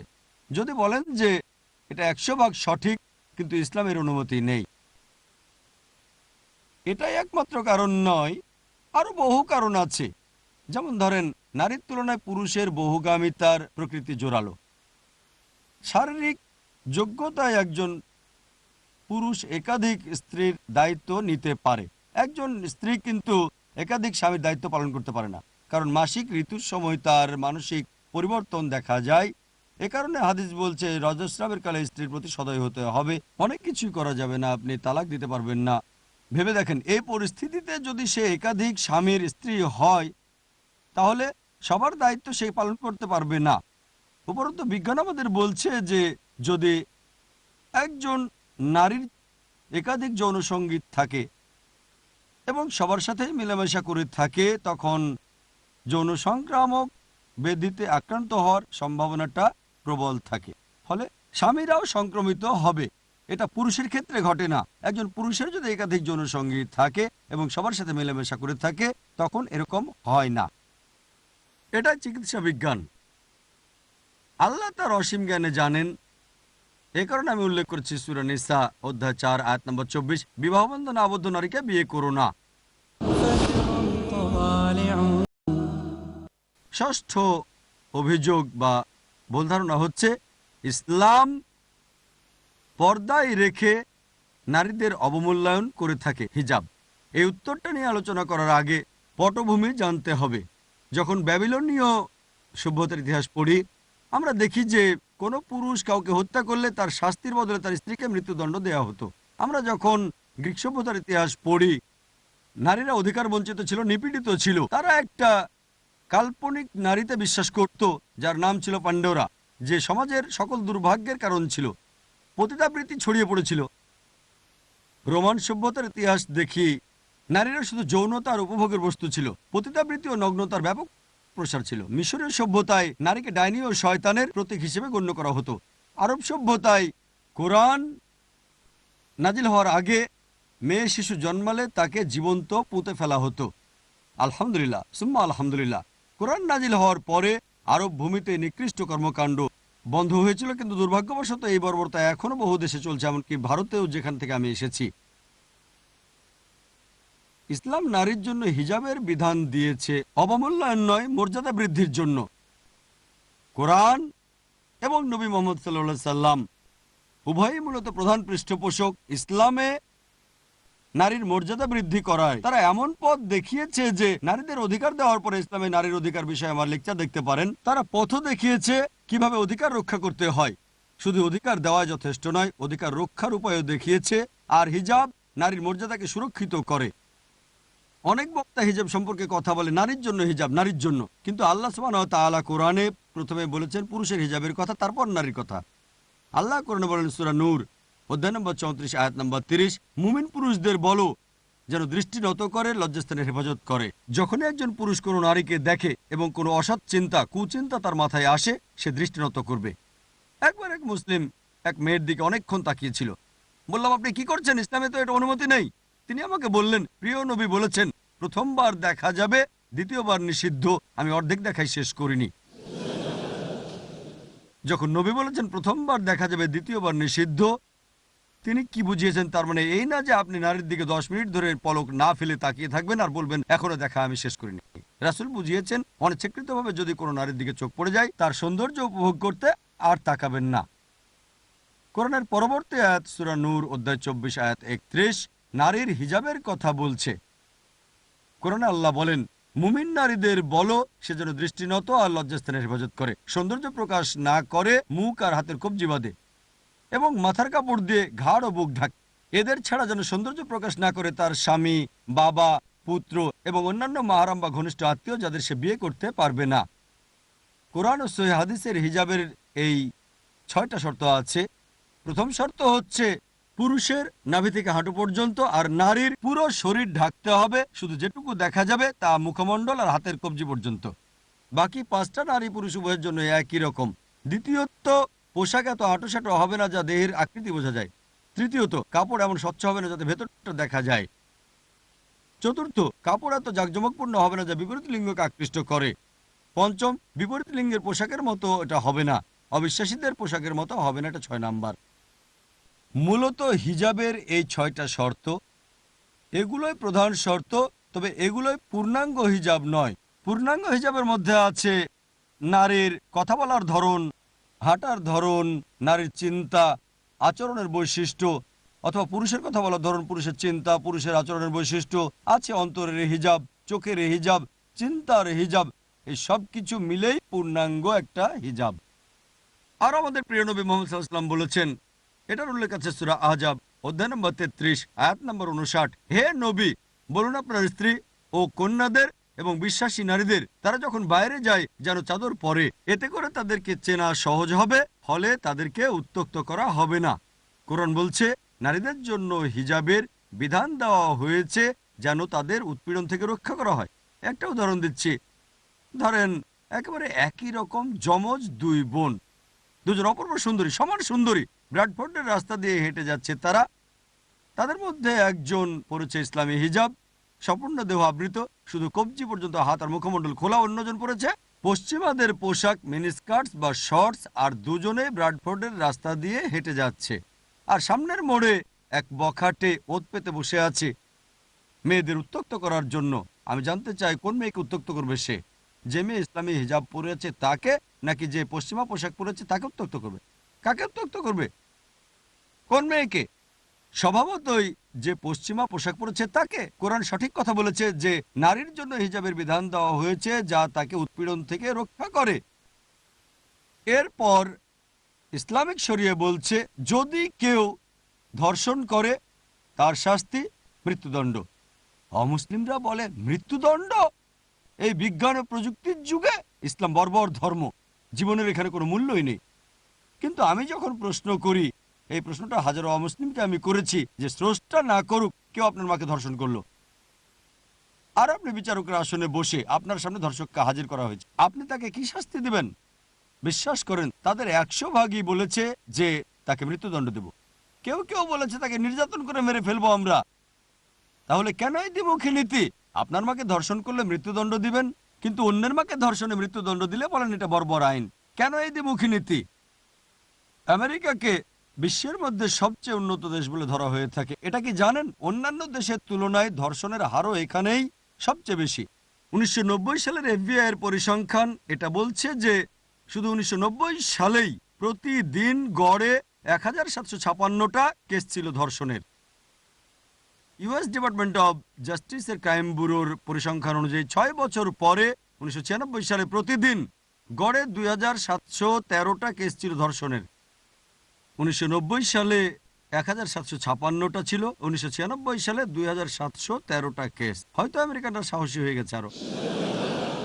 অর্থাৎ আমেরিকাতে প্রতি 32 সেকেন্ডে একটা ধর্ষণ হচ্ছে। আমরা এই অডিটোরিয়ামে প্রায় 1 ঘন্টারও বেশি সময় ধরে আছি এবং আমেরিকাতে হয়তো এর মধ্যে 100টারও বেশি ধর্ষণ হয়ে গেছে। আমরা যতক্ষণ এখানে আছি, যতক্ষণ আমরা এই অডিটোরিয়ামে বসে আছি, আমেরিকাতে 100-র বেশি ধর্ষণ হয়ে গেছে। আমি আপনাদের প্রশ্ন করি, আমরা যদি আমেরিকাতে ইসলামী শরিয়া চালু করি, যখন একজন পুরুষ কোনো নারীকে দেখে, যদি কোনো কুচিন্তা, কুভাবনা তার মাথায় আসে, সে দৃষ্টি নিচু করবে। মেয়েরা পুরো আবৃত থাকবে, পুরো শরীর ঢাকবে, মুখমণ্ডল ও কবজি পর্যন্ত হাত বাঁধে। এরপরে যদি কোনো পুরুষ কোনো নারীকে ধর্ষণ করে, তার বড় শাস্তি হলো মৃত্যুদণ্ড। আমি আপনাদের প্রশ্ন করি, আমেরিকায় ধর্ষণের হার বাড়বে না কমবে? একই থাকবে নাকি কমবে? কমবে না বাড়বে? কমবে। এটাই স্বাভাবিক। শরিয়া আইন প্রয়োগের সাথে সাথে ফল পাবেন আপনারা। আমরা সপ্তম প্রচলিত ভুল ধারণা নিয়ে আলোচনা করব। যে ইসলাম মূর্তি পূজা করতে নিষেধ করে, তবে মুসলিমরা কেন কাবার দিকে নত হয়, কেন কাবার পূজা করে? কাবা হচ্ছে একটা পাথর, সারা বিশ্বে যার পূজা করা হয়। সপ্তম ভুল ধারণা। কোরআনে আল্লাহ বলেন সূরা বাকারা অধ্যায় নম্বর 2 আয়াত নম্বর 144 যে তোমরা যেখানে থাকো না কেন পবিত্র মসজিদের দিকে মুখ ফেরাও, কাবার দিকে মুখ করো। সালাতে আপনাকে কাবার দিকে মুখ ফেরাতে হবে এবং নত হতে হবে। কাবা, কোনো মুসলিম কখনো কাবার পূজা করেনি। কাবা আমাদের কিবলা, এটা একটা দিক। আমরা মুসলিমরা একতায় বিশ্বাস করি। যেমন ধরেন, যদি এখানে সালাত আদায় করতে চাই, কেউ বলবে উত্তর দিকে মুখ করি, কেউ দক্ষিণে, কেউ পূর্ব দিকে, কেউ পশ্চিমে। কোন দিকে মুখ করবো আমরা? একতার জন্য সারা বিশ্বব্যাপী সকল মানুষ একদিকে মুখ করে, অর্থাৎ কাবার দিকে। এটা একতার জন্য। যদি উত্তরে বাস করেন দক্ষিণে মুখ করতে হবে, দক্ষিণে থাকলে উত্তরে মুখ করতে হবে, পূর্ব দিকে থাকলে পশ্চিমে, আর পশ্চিম দিকে থাকলে পূর্ব দিকে। আর মুসলিমরাই প্রথম যারা 1154 সালে এঁকেছিল পৃথিবীর মানচিত্র। আল ইদ্রিসি হলেন প্রথম ব্যক্তি যিনি পৃথিবীর মানচিত্র এঁকেছেন। আরও অনেকে এই মানচিত্র এঁকেছিল। আলহামদুলিল্লাহ, কাবা ছিল কেন্দ্রে। পরবর্তীতে পশ্চিমারা এসে মানচিত্রটা ঘুরিয়ে দিল উত্তর মেরুর উপরে আর দক্ষিণ মেরুর নিচে। তবুও আলহামদুলিল্লাহ কাবা কেন্দ্রেই আছে। মুসলিমরা যখন হজ করতে বা উমরা করতে যায়, আমরা তাওয়াফ করি, কাবার চতুর্দিকে প্রদক্ষিণ করি। কেন এটা করি? আমরা এটা করি কারণ আল্লাহ সুবহানাহু ওয়া তাআলার আদেশ। আমরা যৌক্তিকভাবে যদি দেখি তাহলে দেখতে পাই প্রত্যেক বৃত্তেরই একটা কেন্দ্র আছে। যখন কাবার চতুর্দিকে প্রদক্ষিণ করি, আমরা সাক্ষ্য দিচ্ছি যে আল্লাহ সুবহানাহু ওয়া তাআলা একজনই।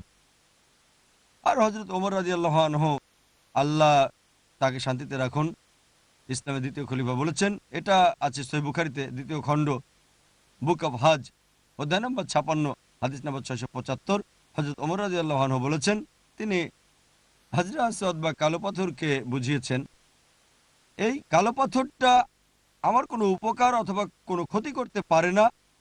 যেহেতু রাসূলকে চুমু খেতে দেখেছি তাই আমি চুমু খাচ্ছি। এই কালো পাথরটা আমার কোনো উপকার অথবা আমার কোনো ক্ষতি করতে পারে না। এই কথাটা প্রমাণ করছে যে মুসলিমরা আমরা কাবার পূজা করি না। আর ইতিহাসের দিকে তাকালে আমরা দেখি যে রাসূলের সময় অনেক সাহাবা তারা কি করতেন, তারা কাবার উপর দাঁড়িয়ে আজান দিতেন, সালাতের আহ্বান। আমি আপনাদের প্রশ্ন করি, কোন মূর্তি পূজারী কি মূর্তির উপর দাঁড়ায় যে মূর্তি সে পূজা করে? এটা করবে? এটাই যথেষ্ট যে আমরা মুসলিমরা কখনোই কাবার পূজা করি না। সংক্ষিপ্ত সময়ের কারণে ইনশাল্লাহ আমি একটার উত্তর দেব, ভুল ধারণা দূর করা। আমার মনে হয় এটা তালিকায় 9 নাম্বার। অনেক অমুসলিম বলে যে ইসলাম ধর্মটা হচ্ছে সবার জন্য, সমগ্র মানবতার জন্য। তাহলে ইসলাম কেন অমুসলিমদের মক্কা ও মদিনায় প্রবেশে বাধা দেয় পবিত্র শহরগুলোতে? উত্তর হচ্ছে প্রত্যেক দেশেরই ক্যান্টনমেন্ট এলাকা আছে। আপনারা এটা সবাই জানেন। আপনি ওই দেশের নাগরিক হওয়া সত্ত্বেও নিষিদ্ধ এলাকায় প্রবেশের অনুমতি আপনার নেই, অর্থাৎ ক্যান্টনমেন্ট এলাকায়। আমি ভারতের নাগরিক, কিন্তু ক্যান্টনমেন্টে আমি প্রবেশ করতে পারি না। যদিও বলি আমি ভারতের নাগরিক, তারা বলবেন না, শুধুমাত্র যারা দেশের প্রতিরক্ষার কাজে নিয়োজিত আছে, মিলিটারিতে যুক্ত, কেবল তারাই এখানে প্রবেশ করতে পারে। একইভাবে মক্কা ও মদিনা দুটো পবিত্র নগরী, ইসলামের ক্যান্টনমেন্ট এলাকা। শুধুমাত্র যেসব মানুষ ইসলামের জন্য বাঁচতে ও মরতে ইচ্ছুক, কেবল তারাই অনুমতিপ্রাপ্ত। তাছাড়া যে দেশে আপনি যাবেন আপনার ভিসা লাগবে, আর ভিসা পেতে হলে দেশের শর্ত পূরণ করতে হবে। শর্ত পূরণ না করলে ভিসা হবে না। যেমন ধরেন, কয়েক বছর আগে আমি যখন সিঙ্গাপুরে যাই, ইমিগ্রেশন ফর্মে উল্লেখ ছিল যে মাদক চোরাকারবারির মৃত্যুদণ্ড। যদি মাদক সহকারে ধরা পড়েন শাস্তি মৃত্যুদণ্ড। বলতে পারি না যে মৃত্যুদণ্ড তো বর্বর আইন, নিয়ম মানবেন না তো প্রবেশ করবেন না। ওই দেশে প্রবেশ করতে নিয়ম মানতেই হবে। আমেরিকায় প্রবেশ করতে গেলে কিছু প্রশ্নের উত্তর দিতে হবে। 9/11-এর পরে এটা আরও কঠিন হয়েছে। তা যদি শর্ত পূরণ না করেন ভিসা পাবেন না। একইভাবে মক্কা ও মদিনায় প্রবেশ করতে, মক্কা ও মদিনার ভিসা হচ্ছে শুধু আপনার ঠোঁটে দিয়ে বলা লা ইলাহা ইল্লাল্লাহ মুহাম্মাদুর রাসূলুল্লাহ, আল্লাহ ব্যতীত কোনো ইলা নেই এবং মুহাম্মদ সাল্লাল্লাহু আলাইহি সাল্লাম আল্লাহর রাসূল। আপনি যদি এটা বলেন তবে ভিসা পাবেন।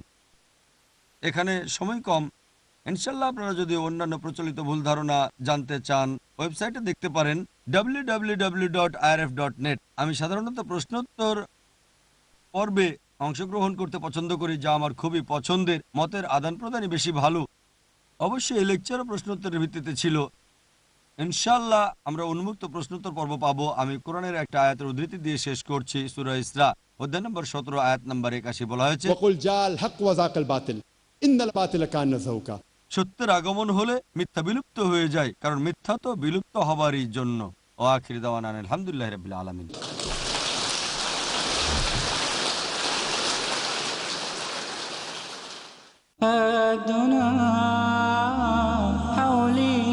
ডাক্তার জাকির নায়েকের প্রতি জাযাকাল্লাহু খায়রান আর মূল্যবান বক্তব্যের জন্য।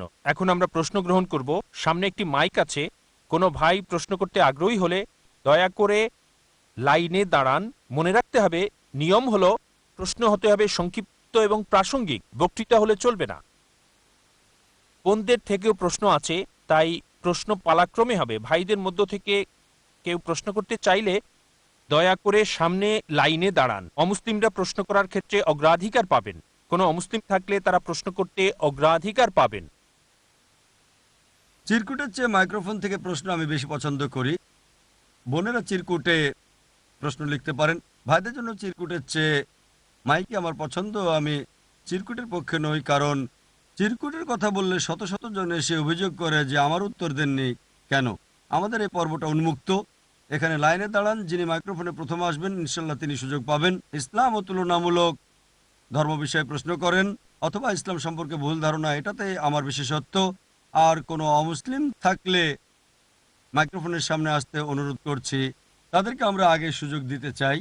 কোনো অমুসলিমের কোনো প্রশ্ন, কোনো ব্যাখ্যা বা কোনো সমালোচনা থাকলে সমস্যা নেই, আমি দায়িত্ব নিতে পারি, আমার বয়স কম এখনো। কোনো অমুসলিমের কোনো প্রশ্ন থাকলে, কোনো ব্যাখ্যা, কোনো জিজ্ঞাসা, এমনকি সমালোচনাও, আর ইসলামের কোনো বিষয়ে দ্বিমত থাকলে এটাই সুযোগ আপনাদের। নিরাপদ থাকবেন, আমি নিশ্চয়তা দিচ্ছি। যে কোনো প্রশ্ন করতে পারেন। কোনো অমুসলিম প্রশ্ন করতে চাইলে মাইক্রোফোনে আমি প্রথমে অমুসলিমকে পছন্দ করি। কোনো ব্যাখ্যা, যারা প্রশ্ন করতে চান তারা একটা লাইনে দাঁড়ান, তাহলে প্রশ্নকারীদের সংখ্যাটা অনুমান করতে পারবো। আপনারা মাঝখান থেকে এখানে এসে লাইনে দাঁড়াতে পারেন। হ্যাঁ ভাই। আসসালামু আলাইকুম। ওয়ালাইকুম আসসালাম। আমার নাম আকবর সিদ্দিক এবং আমি ধর্মান্তরিত। আর আমি আপনাকে প্রশ্ন করতে চাই যে আল্লাহ সুবহানাহু ওয়া তাআলা সূরা জুমারে বলেন, সূরা জুমার তিনি বলেন যে ইন্নাল্লাহা ওয়া মালাইকাতাহু সাল্লু আলান নবী, যে আল্লাহ সুবহানাহু ওয়া তাআলা ও তার ফেরেশতারা হযরত মুহাম্মদ মুস্তাফা সাল্লাল্লাহু আলাইহি ওয়াসাল্লামের উপর দরুদ ও সালাম প্রেরণ করেন। আল্লাহ সুবহানাহু ওয়া তাআলার দৃষ্টিতে মুহাম্মদ মুস্তাফা সাল্লাল্লাহু আলাইহি ওয়াসাল্লামের প্রকৃতি কেমন? ভাই প্রশ্ন করলেন, কোরআনের একটা উদ্ধৃতি দিলেন আর বললেন সূরা জুমার থেকে। আমার যদি ভুল না হয় এটা সূরা আহজাব অধ্যায় নম্বর 33 আয়াত নম্বর 56, যে আমাদের সালাম পাঠাতে হবে ফেরেশতা এবং আমাদের সবাইকে মুহাম্মদ সাল্লাল্লাহু আলাইহি ওয়াসাল্লামের উপর সালাম পাঠাতে হবে। ভাই আপনি প্রশ্ন করলেন যে নবী মুহাম্মদ সাল্লাল্লাহু আলাইহি ওয়াসাল্লামের প্রকৃতি কেমন ছিল। ভাই নবী মুহাম্মদ সাল্লাল্লাহু আলাইহি ওয়াসাল্লামের প্রকৃতি হচ্ছে তিনি আল্লাহ সুবহানাহু ওয়া তাআলার নবী, মানব জাতির প্রতি প্রেরিত আল্লাহ সুবহানাহু ওয়া তাআলার সর্বশেষ ও চূড়ান্ত নবী। প্রকৃতিগতভাবে তিনি মানুষ ছিলেন, আপনার আমার মতোই। হ্যাঁ মানুষ, কিন্তু একজন আদর্শ মানব। তিনি মানুষ, হ্যাঁ মানুষ হিসেবে আপনার আমার মতোই, কিন্তু গুণাবলী ও মর্যাদায় আমাদের চেয়ে অনেক উপরে তিনি। মানুষ ছাড়া কিছুই নন, তবে সর্বশ্রেষ্ঠ আদর্শ মানব। যেমন কোরআন আল্লাহ বলেন সূরা কালাম অধ্যায় নম্বর 68 আয়াত নম্বর 4, নিশ্চয়ই তুমি মহান চরিত্রের সর্বোচ্চ স্থানে উন্নীত। আল্লাহ বলেন সূরা আহজাব অধ্যায় নম্বর 33 আয়াত নম্বর 21, তোমাদের জন্য রাসূলের চরিত্রের মধ্যে উত্তম আদর্শ রহিয়াছে। সুতরাং তিনি মানুষ ছিলেন, কিন্তু তিনি ছিলেন আল্লাহ সুবহানাহু ওয়া তাআলার রাসূল। তিনি সর্বশক্তিমান আল্লাহর নবী ছিলেন। কারণ অনেক মানুষের ভিন্ন ভিন্ন ধর্ম আছে, আর তাদের সর্বশক্তিমান ঈশ্বর মানুষরূপে পৃথিবীতে নেমে আসেন, সুখ দুঃখের খোঁজ খবর নেন, যা পুরোপুরি অযৌক্তিক। ঈশ্বর যদি পৃথিবীতে আসেন, তিনি কিভাবে আদর্শ মানব হতে পারেন? আমি নমুনা পেতে চাইলে তাকে আমার মতো হতে হবে, যার খাওয়ার অথবা ঘুমের দরকার আছে। তাই মুহাম্মদ সাল্লাল্লাহু আলাইহি ওয়াসাল্লাম মানুষ ছিলেন, কিন্তু তিনি ছিলেন আদর্শ মানুষ। তিনি আল্লাহ সুবহানাহু ওয়া তাআলার সর্বশেষ ও চূড়ান্ত রাসূল ছিলেন। তিনি সকল নবীর মধ্যে সর্বশেষ নবী ছিলেন, যেমন পবিত্র কোরআনে আল্লাহ বলেছেন সূরা আহজাব অধ্যায় নম্বর 33, আয়াত নাম্বার 40। মা কানা মুহাম্মাদুন আবা আহাদিম মির রিজালিকুম ওয়ালাকি রাসূলুল্লাহ ওয়া খাতামুন নবিয়্যিন ওয়া কানা আল্লাহু বিকুল্লি শাইইন আলিমা। নবী মুহাম্মদ সাল্লাল্লাহু আলাইহি সাল্লাম তোমাদের মধ্যে কোনো পুরুষের পিতা নয়, কিন্তু আল্লাহর রাসূল এবং সর্বশেষ নবী। আল্লাহ সর্ববিষয়ে জ্ঞাত। তাই আমাদের বুঝতে হবে যে নবী মুহাম্মদ সাল্লাল্লাহু আলাইহি সাল্লাম নবীদের শ্রেণীর অন্তর্ভুক্ত আল্লাহর রাসূল, যিনি মানবের মধ্যে শ্রেষ্ঠ মানব। আমাদের মতো সাধারণ মানুষদের চেয়ে নবীগণ বেশি বিপদ ও পরীক্ষার সম্মুখীন হয়েছেন। এর কারণ তাদের পদমর্যাদা, আর আল্লাহ পদ দিয়েছিলেন এবং এতে বিপদ ও পরীক্ষা তো থাকবেই। মুহাম্মদ সাল্লাল্লাহু আলাইহি ওয়াসাল্লামের একটা হাদিস আছে যে সাধারণ মানুষের চেয়ে নবী, রাসূল এবং আম্বিয়াগণ সর্বাধিক বিপদ ও পরীক্ষার সম্মুখীন হয়েছেন।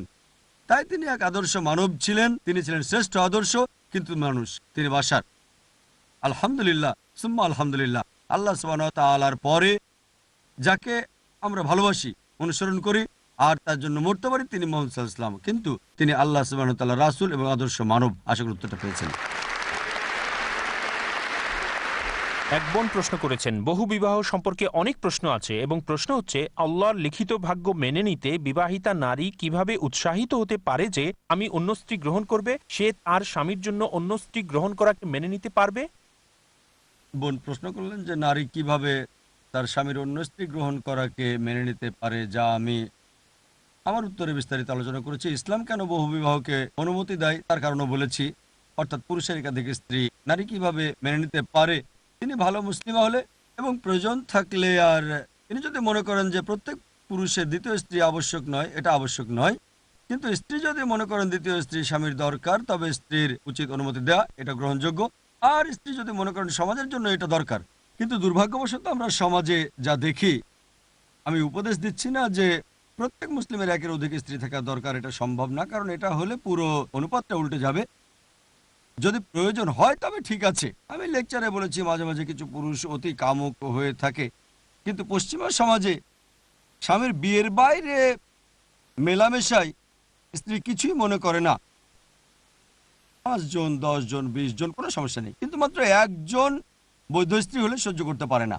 তাই আপনি যদি স্বামীর প্রয়োজন অনুভব করেন আর সে যদি ভালো হয় ইত্যাদি, এটা গ্রহণযোগ্য। একজন বৈধ স্ত্রী প্রয়োজন থাকলে এবং স্ত্রীকে তার অধিকার দিলে উপপত্নী থাকার চেয়ে ভালো, যা সমস্যার কারণ হতে পারে, রোগের সৃষ্টি হয়ে স্ত্রীকেও আক্রান্ত করতে পারে। আর মূলত এটাতে কোরআনের অনুসরণ করা হচ্ছে না। আশা করি উত্তরটা পেয়েছেন। কোন অমুসলিম কি আছেন প্রশ্ন করতে চান, তাহলে মাইকের সামনে আসেন। অমুসলিম বা ধর্মান্তরিতদের আমি স্বাগত জানাই। আমার মনে হয় তারা এখানে আসতে ভয় পাচ্ছেন। আপনাকে স্বাগত। আসসালামু আলাইকুম। এক নাস্তিক এ প্রশ্নটি করেছেন এবং তার পক্ষ থেকে আমি আপনাকে এই প্রশ্নটি করছি। তাওরাত, বাইবেল ও কোরআন অনুযায়ী যদি একজন সত্যিকারের স্রষ্টা থাকে, তবে কেন প্রতিটি গ্রন্থই একই ধর্মের মধ্যে ঘৃণা বিদ্বেষ সৃষ্টি করে? এই প্রশ্নটি একজন নাস্তিক করেছেন। ভাই বললেন স্রষ্টায় অবিশ্বাসী এক নাস্তিকের প্রশ্ন, যদি প্রত্যেকেই এক স্রষ্টায় বিশ্বাস করে তবে একই ধর্মে কেন এত ঘৃণা বিদ্বেষ? আমি কোরআন পড়েছি, বাইবেল পড়েছি, কিন্তু কোরআনের কোথাও বলা হয়নি যে নিজেদের মধ্যে হিংসা বিদ্বেষ করো। কিছু মানুষের ভুল ধারণা থাকতে পারে যে কোরআন বলছে তুমি যাও অমুসলিমদের হত্যা করো, এটাও আবার ভুল ধারণা। কোরআন আলহামদুলিল্লাহ, কোরআনের কোথাও কথা বলা হয়নি যে নিজেদের মধ্যে ঘৃণা বিদ্বেষ ছড়াও। উপরন্তু কোরআন বলছে ভালো দ্বারা মন্দকে প্রতিহত করো, তোমরা ভালো দ্বারা মন্দকে প্রতিহত করো। মাঝে মধ্যে শেষ উপায় হিসেবে আমি আগেও বলেছি, এটা আমাদের শক্তি ব্যবহার করতে হতে পারে যাতে করে শান্তি প্রতিষ্ঠিত হয়, শান্তি প্রতিষ্ঠিত হয়। কিন্তু হিংসা বিদ্বেষের কথা বলে না। কোরআন ঘৃণা বিদ্বেষের কথা বলে না যে আপনি ঘৃণা করবেন, হোক এক মুসলিম অন্য মুসলিমকে অথবা কোনো মুসলিম অমুসলিমকে ঘৃণা করা। বিষয়টা এমন না। কোরআন বলছে অমুসলিমদের কাছে আপনাকে বাণী পৌঁছাতে হবে। আল্লাহ হিদায়াত দিলে আলহামদুলিল্লাহ। তাই আমাদের কাজ, যেমন আল্লাহ বলেছেন সূরা গাশিয়া অধ্যায় নম্বর 88 আয়াত নম্বর 21, ওয়াযাক্কির নামান মুযাক্কির, যে তুমি বাণী পৌঁছাও, কারণ তোমার কাজ শুধু বাণী পৌঁছানো। হিদায়াত দেওয়া আল্লাহ সুবহানাহু ওয়া তাআলার হাতে। আর এটা নাস্তিকের ভুল ধারণা। তিনি হয়তো কোরআন বা অন্য ধর্মগ্রন্থ পড়েননি, তবে নিজেদের মধ্যে অন্যদের মধ্যে ঘৃণাবিদ্বেষ ছড়ানোর কথা কোনো ধর্মগ্রন্থই কখনো বলে না। আশা করি উত্তরটা পেয়েছেন। প্রশ্নটা লন্ডনে বোমা হামলা সম্পর্কে। এই বোমা হামলা বিষয়ে পশ্চিমা দেশে বাসকারী মুসলিমদের উদ্দেশ্যে আপনি কি উপদেশ দিবেন, এবং হিজাব খুলে ফেলা কি নারীর জন্য বৈধ হবে? দুটো প্রশ্ন করা হয়েছে এই গত মাসে ঘটে যাওয়া লন্ডন বোমা হামলা বিষয়ে এবং হিজাব খুলে ফেলা সম্পর্কে এক মুসলিমের ফতোয়া। এ ব্যাপারে আমার মন্তব্য কি? প্রথম প্রশ্নের বিষয়টা হচ্ছে, আমি সফর করার সময় সাধারণত মুসলিমদের দুটো পক্ষ দেখতে পাই। এক পক্ষ বলছে যা ঘটেছে তা সম্পূর্ণ ভুল এবং তারা প্রতিবাদ করে অন্য দলের মতে পুরোপুরি ঠিক। আর আমি জানি, বিশ্বাস করি আমাদের মধ্যপন্থা অবলম্বন করতে হবে।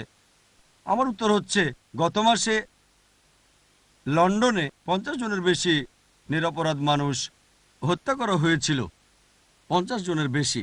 আর নিরপরাধ মানুষ হত্যা করা হারাম।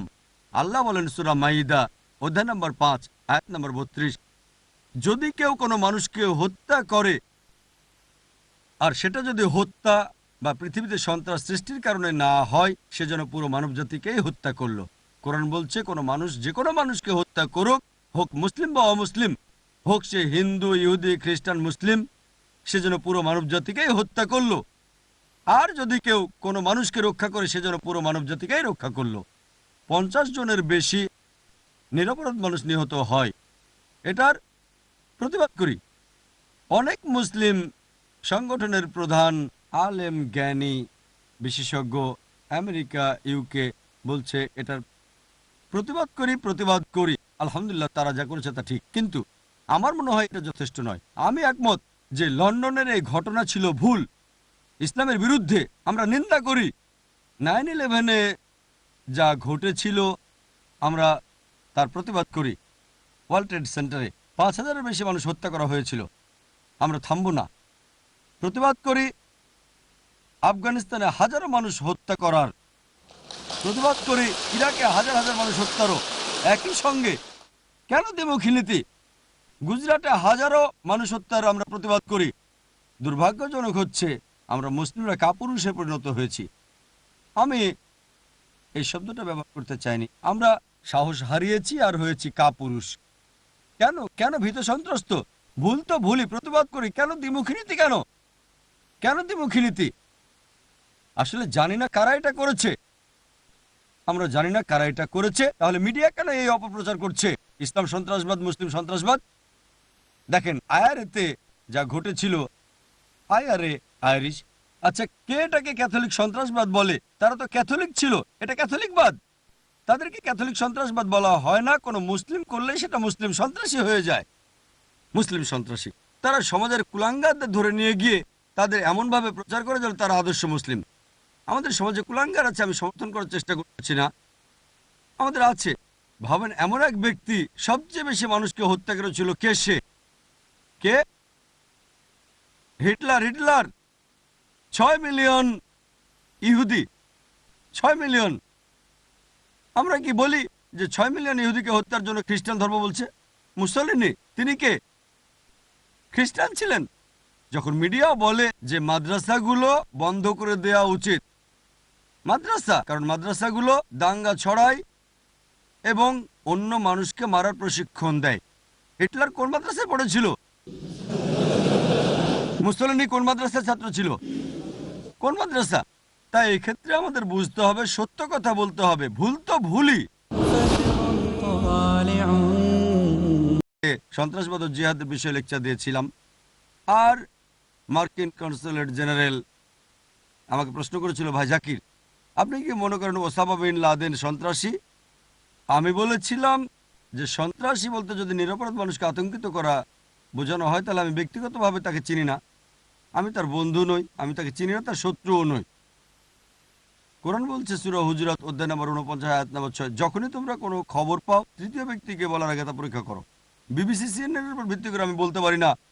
আমি ব্যক্তিগতভাবে ওসামা বিন লাদেনের পক্ষেও নই, তার শত্রুও নই, কারণ আমি তার সাক্ষাৎ পাইনি। ঠিক আছে, সাক্ষাৎ করে তার খোঁজ খবর নিলে তখন মন্তব্য করতে পারবো। মিডিয়ার কিছু বিশেষ বিষয় থেকে আমরা জানি যে এটা একটা ঘটনা, কিন্তু বিশেষ বিষয় তিনি প্রধান সন্দেহভাজন। অনেক বেশি মন্তব্য আছে, আপনি নেটে গেলে দেখতে পাবেন। এমন মন্তব্য আছে যে এটা অভ্যন্তরীণ কাজ। কেউ কেউ বলে জর্জ বুশি এটা করেছে। এখন এই তথ্যের ভিত্তিতে আমি বলতে পারি না জর্জ বুশি এটা করেছে, সেই দোষী। আর আফগানিস্তান যখন প্রমাণ চেয়েছিল যে ওসামা কেন এটা করেছে, জর্জ বুশ টনি ব্লেয়ারকে সে প্রমাণ দিয়েছিলেন, মোশাররফকেও দিয়েছিলেন।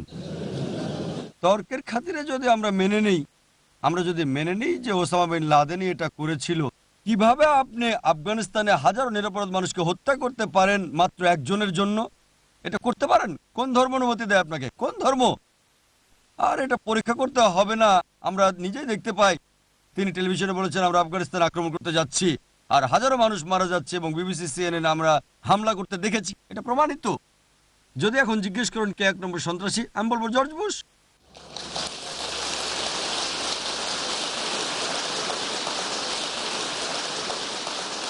এরপর অস্ট্রেলিয়ার সংবাদপত্রে শিরোনাম হয়েছিল যে ডাক্তার জাকির নায়েক নিজেকে মৌলবাদী মুসলিম এবং জর্জ বুশকে 1 নম্বর সন্ত্রাসী বলেছেন, শিরোনাম হয়েছিল।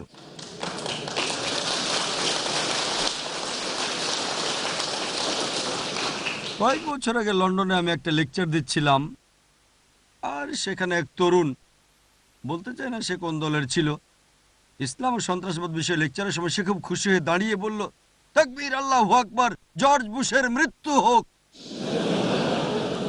তার কিছু সমর্থকও ছিল। আমার লেকচারটাই শেষ। তাই আমি দাঁড়িয়ে বললাম, আমাদের প্রিয় নবী মুহাম্মদ সাল্লাল্লাহু আলাইহি সাল্লাম বলেছেন ইসলামের 2 ঘোর শত্রু ছিল, দুজনের নামই ছিল ওমর। মুহাম্মদ সাল্লাল্লাহু আলাইহি সাল্লাম আল্লাহ সুবহানাহু ওয়া তাআলার কাছে দোয়া করলেন কমপক্ষে এক ওমরকে হিদায়াত দেওয়ার জন্য। ওমর রাদিয়াল্লাহু আনহু ইসলামের 2য় খলিফা, তিনি মুসলিম হলেন। জর্জ বুশেরও হিদায়াতের জন্য আমাদের দোয়া করা উচিত।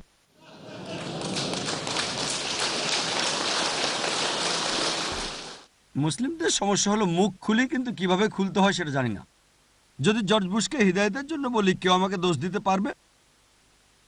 বলি টনি ব্লেয়ারকেও হিদায়াত দিন, আল্লাহ আল্লাহ তাকে হিদায়াত দেন, আল্লাহ তাকে সরল পথে নিন। সমস্যা হলো আমরা রাসূলের সিরাত পড়ি না। দেখেন, হযরত ওমর রাদিয়াল্লাহু আনহু ইসলামের ঘোর শত্রু ছিলেন। ইসলাম গ্রহণের পরে তিনি ঘোর সমর্থনকারী হলেন, তিনি আল ফারুক উপাধি পেলেন। তাই বুশ যদি আগামীকাল মুসলিম হয় খুব ভালো, তাকে হত্যা করতে চান কেন? আমরা আল্লাহর কাছে দোয়া করি যেন তাকে হিদায়াত দেন। টনি ব্লেয়ারকে আল্লাহ যেন হিদায়াত দেন, এরকম অন্য মানুষকেও। তাই যখন প্রতিবাদের বিষয় আসে, ইরাকে কি ঘটেছিল?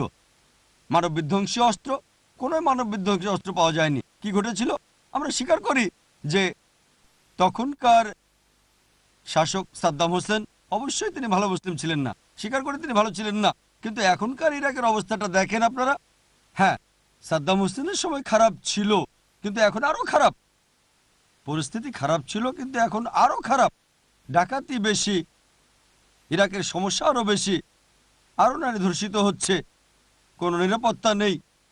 দেখেন, সন্ত্রাসের বিরুদ্ধে শান্তির জন্য যুদ্ধের নামে, বুঝতে পারছেন তো, এটা প্রকাশ্য সন্ত্রাসবাদ ছাড়া কিছুই নয়। কিন্তু কেউই মুখ খুলছে না, কেউই না। লন্ডনে 53-54 জন মানুষ হত্যার প্রতিবাদ করলে এটা কি ভুল? আমরা শোক করি না, প্রতিবাদ করি। কিন্তু যদি কেউ বলে আসেন 2 মিনিট নীরবতা পালন করি, আমরা তাতে একমত। তাহলে আফগানিস্তান ও ইরাকের জন্য কত মিনিট নীরবতা পালন করব? লন্ডনে 50 জন মানুষ মারা গেলে 2 মিনিট নীরবতা পালন করেন, আর এর বিরুদ্ধে নয় আমরা। যা ঘটেছিল তা ভুল, এজন্য শোক করি না, প্রতিবাদ করি। কিন্তু দেখেন, হাজারো মানুষ হত্যা করা হচ্ছে আফগানিস্তানে, ইরাকে, গুজরাটে। গুজরাট চেনেন? মাত্র কয়েক বছর আগে গুজরাটের দাঙ্গায় অনেক বেশি মানুষ হত্যা করা হয়েছিল 11 সেপ্টেম্বর নিউ ইয়র্কের তুলনায়। 5 থেকে 10 হাজার মুসলিমকে জবাই করে হত্যা করা হয়েছিল, হাজারো নারী ধর্ষিত হয়েছিল। আন্তর্জাতিক মিডিয়া কি এ ব্যাপারে কথা বলেছিল? মাত্র কয়েকটা ক্লিপ, ওখানে শেষ। গুজরাটে যে অর্থনৈতিক ক্ষতি হয়েছিল তা ওয়ার্ল্ড ট্রেড সেন্টারের চেয়ে অনেক বেশি ছিল। সার্ভে করা হয়েছে। কে এ ব্যাপারে কথা বলে? যদি একজন ইউরোপিয়ান মারা যায় অথবা ব্রিটিশ মারা যায়, কোনো পার্থক্য নেই যে ফিলিস্তিনিরা মরছে, ইরাকিরা মরছে, আফগানিরা মরছে। ইসলামে সকল মানুষই সমান, একমাত্র তাকওয়াবাদী। আল্লাহ বলেন সূরা হুজরাত অধ্যায় 49 আয়াত 13, ইয়া আইয়ুহান নাসু ইন্না খালাকনাকুম মিন যাকরিন ওয়া উনসা ওয়া জাআলনাকুম শুউবান ওয়া ক্বাবাইলা লিতাআরাফু ইন্না আক্রামাকুম ইনদাল্লাহি আতকাকুম ইন্নাল্লাহা আলিমুন খাবীর। হে মানুষ, তোমাদের এক পুরুষ ও এক নারী থেকে সৃষ্টি করেছি এবং বিভিন্ন জাতি ও গোত্রে বিভক্ত করেছি, যাতে পরস্পরকে চিনতে পারো, এজন্য না যে একে অপরকে ঘৃণা করো। আর আল্লাহর কাছে সে অধিক প্রিয়, আল্লাহ সুবহানাহু ওয়া তাআলার দৃষ্টিতে যার আছে তাকওয়া। একমাত্র যে কারণে একজন মানুষ অন্যের চেয়ে উত্তম হতে পারে, তা লিঙ্গ নয়, সম্পদ নয়, গায়ের রং নয়, জাতীয়তা নয়, তা হচ্ছে তাকওয়া। এটা স্রষ্টাভীতি, ধার্মিকতা, এটা সততা। একই রকম কয়েকজন ইউরোপীয় বা পশ্চিমা পর্যটক মারা গেলে বা হত্যা করা হলে শিরোনামে আসে হাজারো ফিলিস্তিনি বা আফগানিকে হত্যা করা হচ্ছে। কোথায় মিডিয়া এ ব্যাপারে কথা বলে? কেন এই দ্বিমুখী নীতি? আমরা এর বিরুদ্ধে তাই দ্বিমুখী নীতি। হ্যাঁ, লন্ডনে যা হয়েছিল তার প্রতিবাদ করি, 11 সেপ্টেম্বর নিউ ইয়র্কে যা হয়েছিল তারও, সেটারও প্রতিবাদ করি, যা ঘটেছিল আফগানিস্তানে, ইরাকে, গুজরাটে। মিডিয়া যখন প্রকাশ করে, জানেন আপনারা মিডিয়া কি করে? তারা কুলাঙ্গাদের ধরে নেয় আর প্রশ্ন করে, আপনি কি প্রথমে মুসলিম, প্রথমে ব্রিটিশ, আপনি কি? উত্তর ভুল নয়, কিন্তু এটা হিকমা নয়, উত্তরটা সঠিক, কিন্তু আমি ভিন্নভাবে উত্তরটা দিতাম। যদি আমাকে প্রশ্ন করে আমি কি প্রথমে ভারতীয় নাকি প্রথমে মুসলিম, সর্বক্ষেত্রে কেউ যদি জিজ্ঞেস করে আমি কি প্রথমে ব্রিটিশ নাকি মুসলিম, পাল্টা প্রশ্ন করেন আপনি কি প্রথমে মানুষ নাকি ব্রিটিশ, পাল্টা প্রশ্ন করে বেকায়দায় ফেলেন প্রথমে মুসলিম নাকি প্রথমে ব্রিটিশ। উত্তরটা কি? মানুষ। মানুষ। আপনি কি ব্রিটিশ বিরোধী? আপনি কি স্বদেশ বিরোধী? বেকায়দায় ফেলেন। আমরা কেন বেকায়দায় পড়ি? যখন আমেরিকায় যাই তখনও সে মানুষ, ঠিক না ঠিক? যখন অন্য কোনো দেশে যাই তখনও সে মানুষ। তাই বেকায়দায় ফেলতে হবে। তারা যে আমাদেরকে আগুনে ফেলছে, আমরা কেন সে আগুনে পুড়ে মরছি? তাকে পাল্টা প্রশ্ন করেন, আপনি প্রথমে মানুষ নাকি ব্রিটিশ? আমি প্রথমে মানুষ। একইভাবে আপনি যেমন প্রথমে মানুষ, আমরাও প্রথমে মুসলিম। আমরা কেন মুসলিম? আমরা ব্রিটিশও। প্রথমে মুসলিম তারপরে ব্রিটিশ, কারণ আল্লাহ সুবহানাহু ওয়া তাআলা তিনি স্রষ্টা, আমাদের পালনকারী, আমাদের এই জীবন দিয়েছেন, তিনি সকল সামর্থ্য দিয়েছেন। আমরা প্রথমে তার অনুগত হব, তারপর দেশের প্রতি অনুগত। কিন্তু যদি আইন স্রষ্টা ও দেশের মধ্যে সাংঘর্ষিক হয়, আল্লাহ প্রথম। যদি মানবতা ও দেশের আইন সাংঘর্ষিক হয়, প্রথমে কাকে অনুসরণ করব? দেশ নাকি মানবতা? মানবতা, কারণ প্রথমে আপনি মানুষ। ধরেন কোন দেশের এমন আইন আছে যা মানবতা বিরোধী, অনুসরণ করবেন আপনি না, কারণ আপনি প্রথমে মানুষ। একইভাবে আপনি প্রথমে সৌদি নাকি মুসলিম? প্রথমে মুসলিম। ব্যাপারটা এমন না যে শুধু ব্রিটেনেই প্রথমে মুসলিম, এমনকি সৌদি আরবে প্রথমে মুসলিম পরে সৌদি, ইউএইতে আমরা প্রথমে মুসলিম তারপরে এমিরেটি, কুয়েতে আমরা প্রথমে মুসলিম তারপর কুয়েতি। কিভাবে বেকায়দায় ফেলতে হয় তা জানতে হবে। দুর্ভাগ্যবশত আমরা জানি না যে আল্লাহ বলেছেন হিকমার সাথে কথা বলো। পাল্টা বিতর্ক করার উপায়টা জানতে হবে। এভাবে ইনশাআল্লাহ আমরা ব্যাখ্যা করতে পারবো। মিডিয়া কি করে? সমাজের কুলাঙ্গারদের বাছাই করে। আর দ্বিতীয় প্রশ্নের উত্তরটা হলো, আমার অভিমত কি হিজাব খুলে ফেলা ফতোয়া সম্পর্কে? মিডিয়া কি করে? মিডিয়া কুলাঙ্গারদের বাছাই করে। যেমন 11 সেপ্টেম্বরের পরে কানাডাতে একটা জরিপ হয়েছিল, প্রায় সব মুসলিমই বলেছিল এটা ভুল, নিরপরাধ মানুষকে হত্যা করা। অটোয়ার 14 বছরের একটা ছোট্ট ছেলে বলেছিল তারা ভালোই করেছে। এই কথাটা সংবাদে এমনভাবে প্রকাশিত হলো যেন সে সব মুসলিমের প্রতিনিধি। এখানকার যে কোনো আলেমকে জিজ্ঞেস করলেও আমি নিশ্চিত 99.9% আলেম বলবেন নারীদের হিজাব ত্যাগ করা যাবে না। এখন এক পথভ্রষ্ট যদি বলে নারীদের হিজাব পরা চলবে না, তারা তাকে সামনে নিয়ে আসে, আর এটাই মিডিয়ার কুকর্ম। ঠিক আছে, কোনো মুসলিমকে জিজ্ঞেস করেন আচ্ছা সমস্যাটা কি, কেন হিজাব পরা যাবে না? মিডিয়া কি করে? মিডিয়া এরকম লোককে নিয়ে আসে আর এমনভাবে প্রচার করে যেন সেটাই শরিয়াত দৃষ্টিভঙ্গি। হিজাব ত্যাগ করতে হবে। কেন হিজাব ত্যাগ করতে হবে? যদি না উত্ত্যক্ত হতে চান, ওই ব্যক্তি যদি তার কন্যাকে উত্ত্যক্তা বা ধর্ষিত করতে চায়, আহলান আর সাহলান, আমরা তা চাই না। মিডিয়ার প্রচার সম্পর্কে আমাদের সচেতন হতে হবে। সব সমাজে তো কুলাঙ্গার থাকবেই, এ কারণে উত্তর দেওয়ার উপায়টা জানতে হবে। কিন্তু এই পরিস্থিতিতে কেন হিজাব ত্যাগ করতে হবে? নারীদের আমরা শ্রদ্ধা করতে চাই, চাই তারা আরো সম্মানিত হোক, তাদের শালীনতা বজায় থাকুক, এবং এই পরিস্থিতিতে মাশাআল্লাহ আরো পুরোপুরি হিজাব পালন করবে, তাদের পরিচিতি রক্ষা করবে এবং সাধ্যমতো ইসলাম অনুসরণ করবে। আশা করি উত্তরটা পেয়েছেন।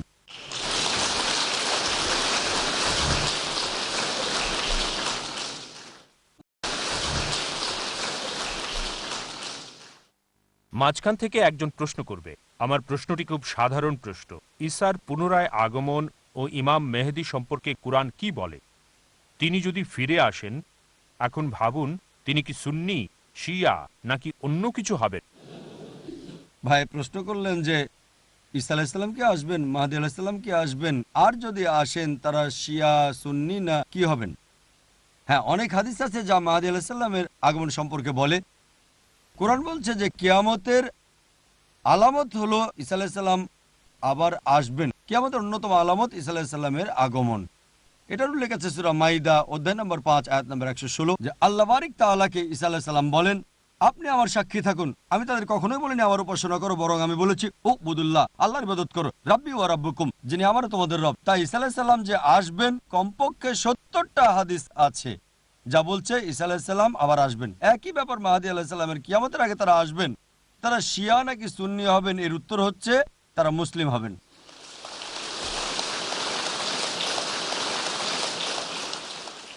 মুসলিম উম্মার ঐক্য নিয়ে ম্যানচেস্টারে একটা লেকচার দিয়েছি, এখানে বলছি না, অনেক বড় লেকচার। পবিত্র কোরআনে আল্লাহ বলেন সূরা আল ইমরান অধ্যায় 3 আয়াত 67, ইব্রাহিম আলাইহিস সালাম ইহুদি না খ্রিস্টান না মুসলিম ছিলেন। কোরআন বলছে সূরা ইমরান অধ্যায় 3 আয়াত 52, ঈসা আলাইহিস সালাম মুসলিম ছিলেন। কোরআন বলছে সূরা হজ অধ্যায় 22 আয়াত 78, আল্লাহ তোমাদের বলেছেন, মানে আমাদের বলেছেন মুসলিম। আল্লাহ বলেন সূরা ইমরান অধ্যায় 3 আয়াত 64, فقولوا اشهدوا بأننا مسلمون। তোমরা সাক্ষী থাকো যে আমরা মুসলিম। সূরা ফুসিলাত আল্লাহ বলেন অধ্যায় 41 আয়াত 33, قال إنني من المسلمين। বলো যে তুমি মুসলিম।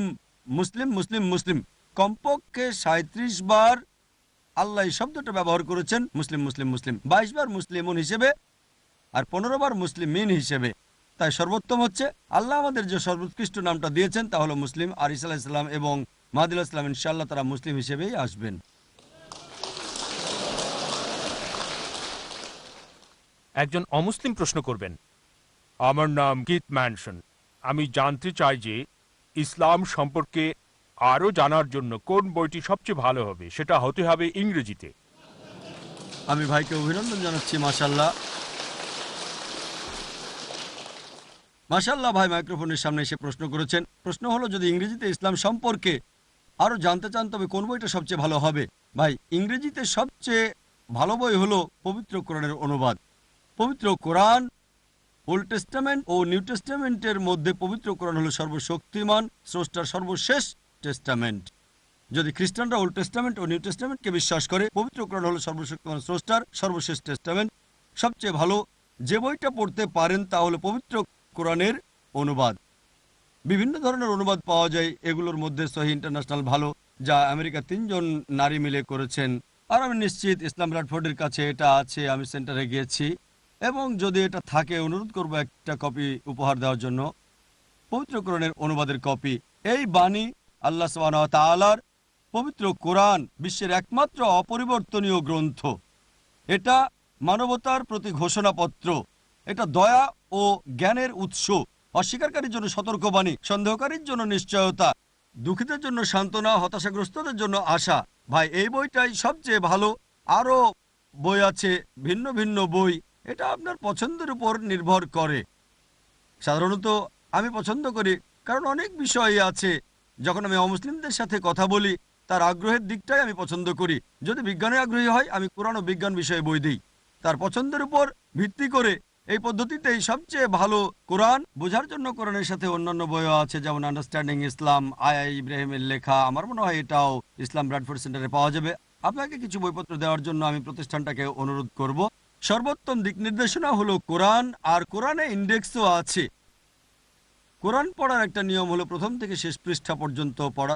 দ্বিতীয়ত, যীশুখ্রিস্ট সাল্লাল্লাহু আলাইহি ওয়াসাল্লাম সম্পর্কে কোরআন কি বলে তা জানতে চাইলে ইন্ডেক্স বের করেন, আপনি যে অক্ষরে চলে যান, আপনি পেয়ে যাবেন। তার জন্ম সূরা আল ইমরান অধ্যায় 3 আয়াত 42, 43 ও 44। وإذ قالت الملائكة يا مريم إن الله اصطفاك وطهرك واصطفاك على العالمين। স্মরণ করো, ফেরেশতারা বলেছিল হে মরিয়ম।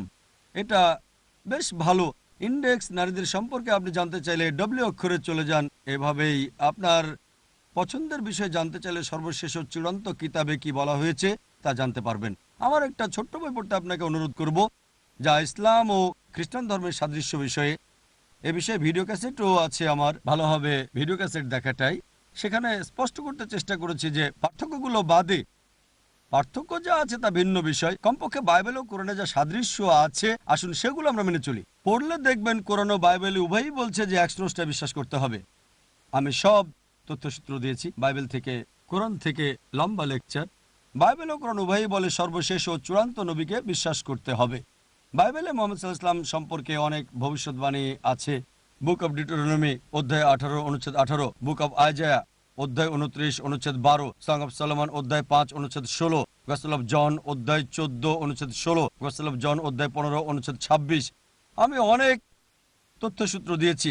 বাইবেলে মোহাম্মদ সাল্লাল্লাহু আলাইহি ওয়াসাল্লামের ব্যাপারে একটা লেকচার দেওয়া যায়, খ্রিস্টান ধর্মের স্রষ্টা ধারণা বিষয়ে একটা লেকচার দেওয়া যায়। তাই এভাবে ইনশাআল্লাহ আপনি যখন কোরআন পড়বেন এবং বইগুলো পড়বেন, ইনশাআল্লাহ আল্লাহ আপনাকে হেদায়েত দেবেন। আশা করি উত্তরটা পেয়েছেন।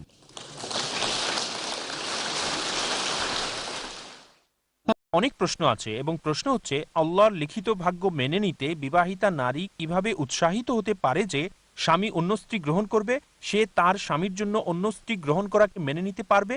বোন প্রশ্ন করলেন যে নারী কিভাবে তার স্বামীর অন্য স্ত্রী গ্রহণ করাকে মেনে নিতে পারে, যা আমি আমার উত্তরে বিস্তারিত আলোচনা করেছি। ইসলাম কেন বহুবিবাহকে অনুমতি দেয় তার কারণও বলেছি, অর্থাৎ পুরুষের একাধিক স্ত্রী নারী কিভাবে মেনে নিতে পারে। তিনি ভালো মুসলিমা হলে এবং প্রয়োজন থাকলে, আর তিনি যদি মনে করেন যে প্রত্যেক পুরুষের দ্বিতীয় স্ত্রী আবশ্যক নয়, এটা আবশ্যক নয়, কিন্তু স্ত্রী যদি মনে করেন দ্বিতীয় স্ত্রী স্বামীর দরকার, তবে স্ত্রীর উচিত অনুমতি দেওয়া, এটা গ্রহণযোগ্য। আর স্ত্রী যদি মনে করেন সমাজের জন্য এটা দরকার। কিন্তু দুর্ভাগ্যবশত আমরা সমাজে যা দেখি, আমি উপদেশ দিচ্ছি না যে প্রত্যেক মুসলিমের একের অধিক স্ত্রী থাকা দরকার, এটা সম্ভব না, কারণ এটা হলে পুরো অনুপাতটা উল্টে যাবে। যদি প্রয়োজন হয় তবে ঠিক আছে। আমি লেকচারে বলেছি মাঝে মাঝে কিছু পুরুষ অতি কামুক হয়ে থাকে, কিন্তু পশ্চিমা সমাজে স্বামীর বিয়ের বাইরে মেলামেশায় স্ত্রী কিছুই মনে করে না। 5 জন 10 জন 20 জন কোনো সমস্যা নেই, কিন্তু মাত্র একজন বৈধ স্ত্রী হলে সহ্য করতে পারে না। তাই আপনি যদি স্বামীর প্রয়োজন অনুভব করেন আর সে যদি ভালো হয় ইত্যাদি, এটা গ্রহণযোগ্য। একজন বৈধ স্ত্রী প্রয়োজন থাকলে এবং স্ত্রীকে তার অধিকার দিলে উপপত্নী থাকার চেয়ে ভালো, যা সমস্যার কারণ হতে পারে, রোগের সৃষ্টি হয়ে স্ত্রীকেও আক্রান্ত করতে পারে। আর মূলত এটাতে কোরআনের অনুসরণ করা হচ্ছে না। আশা করি উত্তরটা পেয়েছেন। এখন বোনদের পক্ষ থেকে প্রশ্ন, বলা হয় যে পুরুষের তুলনায় নারীরা বেশি জাহান্নামে যাবে, তাহলে নারীরাই পাপের উৎস, এই কথা কি সত্য? বোন প্রশ্ন করলেন যে নারীরা বেশি সংখ্যায় জাহান্নামে যাবে, এটা একটা হাদিস, তার মানে কি নারীরা পাপের উৎস? এটা হাদিসের অর্ধাংশ। পুরো হাদিসটা হচ্ছে যে আমাদের প্রিয় নবী মুহাম্মদ সাল্লাল্লাহু আলাইহি ওয়াসাল্লাম বলেছেন যে নারীরা বেশি সংখ্যায় জাহান্নামে যাবে কারণ তারা পরচর্চা করে, এটা অন্যতম কারণ। কিন্তু যৌক্তিকভাবে সংক্ষিপ্ত উত্তর দিচ্ছি, পৃথিবীতে যেহেতু পুরুষের চেয়ে নারীর সংখ্যা বেশি, তাই এমনটা হবে। আশা করি উত্তরটা পেয়েছেন।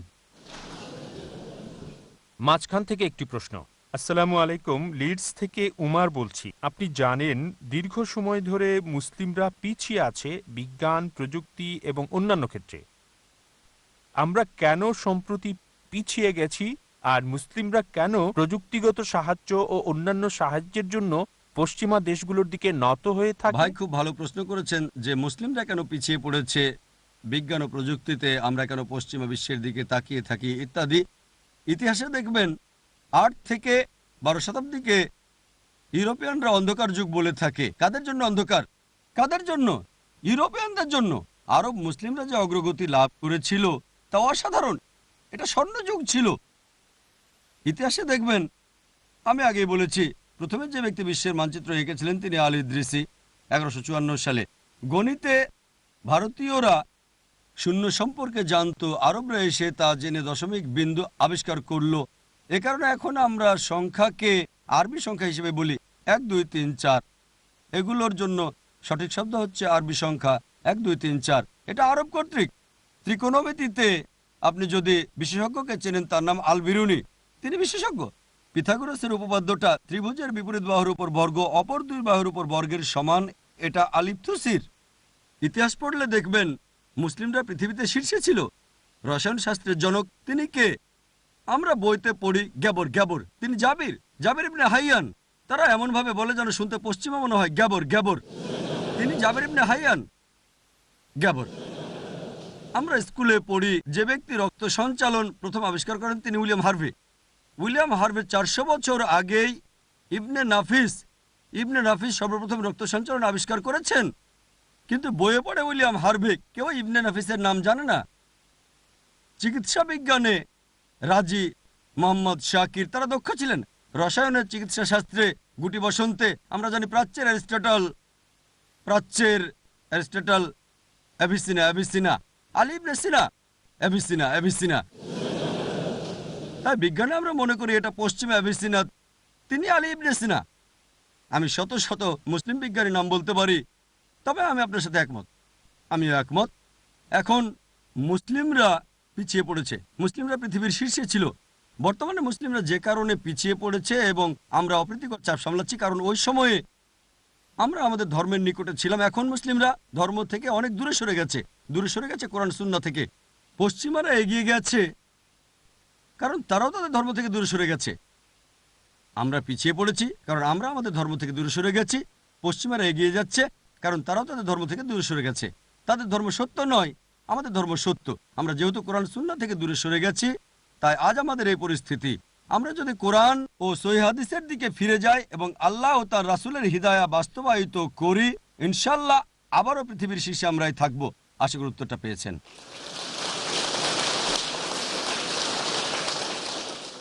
এবার বোনদের পক্ষ থেকে প্রশ্ন, মুসলিম হিসেবে আমাদের কি অমুসলিম দেশে বাস করা উচিত? বোন প্রশ্ন করলেন যে মুসলিম হিসেবে আমাদেরকে অমুসলিম দেশে বাস করা উচিত। এটা আপনার নিয়ত কর্মের উপর নির্ভর করে।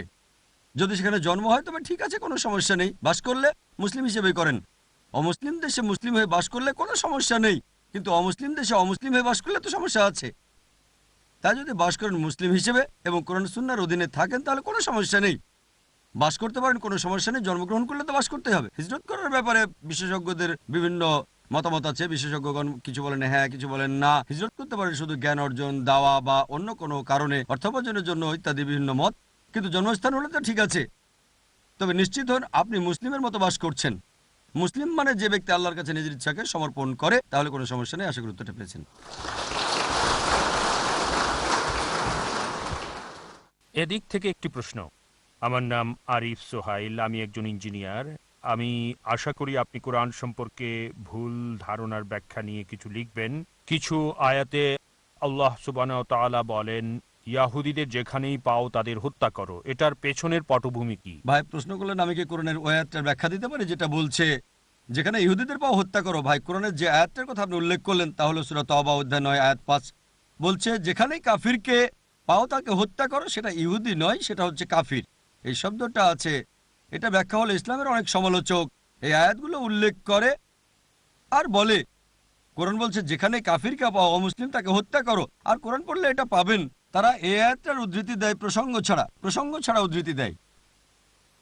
এর প্রসঙ্গটা জানতে প্রথম কয়েকটা আয়াত পড়লে সূরা তাওবা অধ্যায় নম্বর 9। এটা মুসলিম ও মক্কার মুশরিকদের মধ্যে শান্তি চুক্তির কথা বলছে। মক্কার মুশরিকরা যখন এই শান্তি চুক্তিটা ভেঙে ফেলে তখনই আল্লাহ সুবহানাহু ওয়া তাআলা 5 নম্বর আয়াত নাজিল করেন 4 মাসের মধ্যে সেই চুক্তি নবায়ন করতে তাদের শেষ সুযোগটা দেন, নইলে যুদ্ধ করতে হবে। আর যুদ্ধক্ষেত্রে আল্লাহ সুবহানাহু ওয়া তাআলা বলেন মুসলিমরা ভয় পেও না, যেখানেই কাফির পাও তাদেরকে হত্যা করো। এটা যুদ্ধক্ষেত্রে। এখন কোন আর্মি জেনারেল তার সেনাবাহিনীর সাহস বাড়াতে অবশ্যই বলবেন যেখানে শত্রুকে পাবে তাকে হত্যা করো। তিনি বলবেন না শত্রু দেখলে পালিয়ে যাও। ধরেন আমেরিকা আর ভিয়েতনামের মধ্যে যুদ্ধ হচ্ছে, আমেরিকার প্রেসিডেন্ট বললেন যেখানে ভিয়েতনামি পাবে তাদেরকে হত্যা করো। আর এখন যদি এটা প্রসঙ্গ ছাড়া আমি বলি যে আজকে আমেরিকার প্রেসিডেন্ট বললেন যেখানে ভিয়েতনামিকে পাবে তাকে হত্যা করো, আমি তাকে কসাই বানালাম। তাই এটা যুদ্ধক্ষেত্রের কথা ছিল। আমাদের ভারতে ইসলামের অন্যতম সমালোচক অরুণ সুরি এবং আরো অনেকেই এই আয়াতের উদ্ধৃতি দেন। তিনি দ্য ওয়ার্ড অফ ফতোয়া নামে একটা বই লিখেছেন। তিনি এই আয়াত সূরা তাওবা অধ্যায় 9 আয়াত 5 থেকে লাফিয়ে 7 নম্বর আয়াতে চলে যান। কেন জানেন? কারণ 6 নম্বর আয়াতে উত্তর আছে। সূরা তাওবা অধ্যায় 9 আয়াত 6 বলছে যে যদি শত্রুরা, মুশরিকরা, কাফিররা আশ্রয় চায়, শান্তি চায়, তবে শুধু শান্তি নয় বরং নিরাপদ স্থানে পৌঁছে দেবে যাতে তারা আল্লাহর কালাম শুনতে পারে। বর্তমানে সবচেয়ে দয়ালু জেনারেল হয়তো বলবেন শত্রু যদি শান্তি চায় তো ছেড়ে দাও, আর কোরআন বলছে শুধু ছেড়েই দেবে না, নিরাপদ স্থানে পৌঁছে দেবে। দেখেন সব আয়াতে, কোরআনের প্রায় সবগুলো আয়াতে যেগুলো যুদ্ধ নিয়ে বলে তার পরের আয়াতেই শান্তি নিয়ে কথা বলছে। এমনকি সূরা আনফাল অধ্যায় 8 আয়াত 60, যা আমি আগেও বলেছি, অবিশ্বাসীদের মনে আতঙ্ক সৃষ্টি করো, কিন্তু তারপরের আয়াতে বলছে তারা শান্তি চাইলে শান্তি দাও। প্রায় সব আয়াত যেগুলো যুদ্ধ সম্পর্কে বলে পরের আয়াতে শান্তির কথা বলছে, কারণ ইসলাম শান্তির ধর্ম। দুর্ভাগ্যবশত তারা এটার প্রসঙ্গ ছাড়া বলেছে এবং তারা শুধু উদ্ধৃতি দেয়। এ কারণেই এত দ্বিধাদ্বন্দ্ব। আশা করি উত্তরটা পেয়েছেন।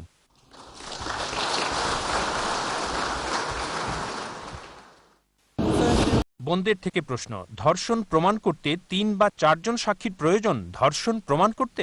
বোন প্রশ্ন করলেন যে ধর্ষণ প্রমাণ করতে কি 3 বা 4 জন সাক্ষী প্রয়োজন দরকার নেই, যদি থাকে আলহামদুলিল্লাহ। ব্যভিচারের জন্য যা দরকার, যদি কোনো অভিযোগ থাকে অমুক ব্যক্তি বা অমুক নারী ব্যভিচারে জড়িত অর্থাৎ জিনা, তাহলে আপনাকে 4 জন সাক্ষী দিতে হবে। 4 জন সাক্ষী না পাওয়া গেলে অভিযোগকারীকে সূরা নূর অনুযায়ী অধ্যায় নম্বর 24 আয়াত নম্বর 4 80 বেত্রাঘাত মারবে। এটা ব্যভিচারের জন্য।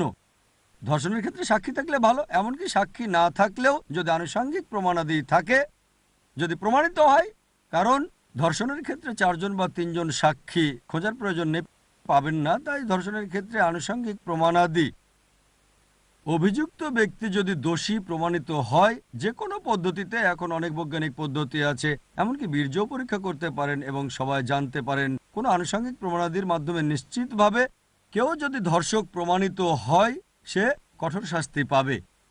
সাক্ষী আবশ্যক নয়, যদি থাকে তা অতিরিক্ত সাহায্য। আশা করি উত্তরটা পেয়েছেন।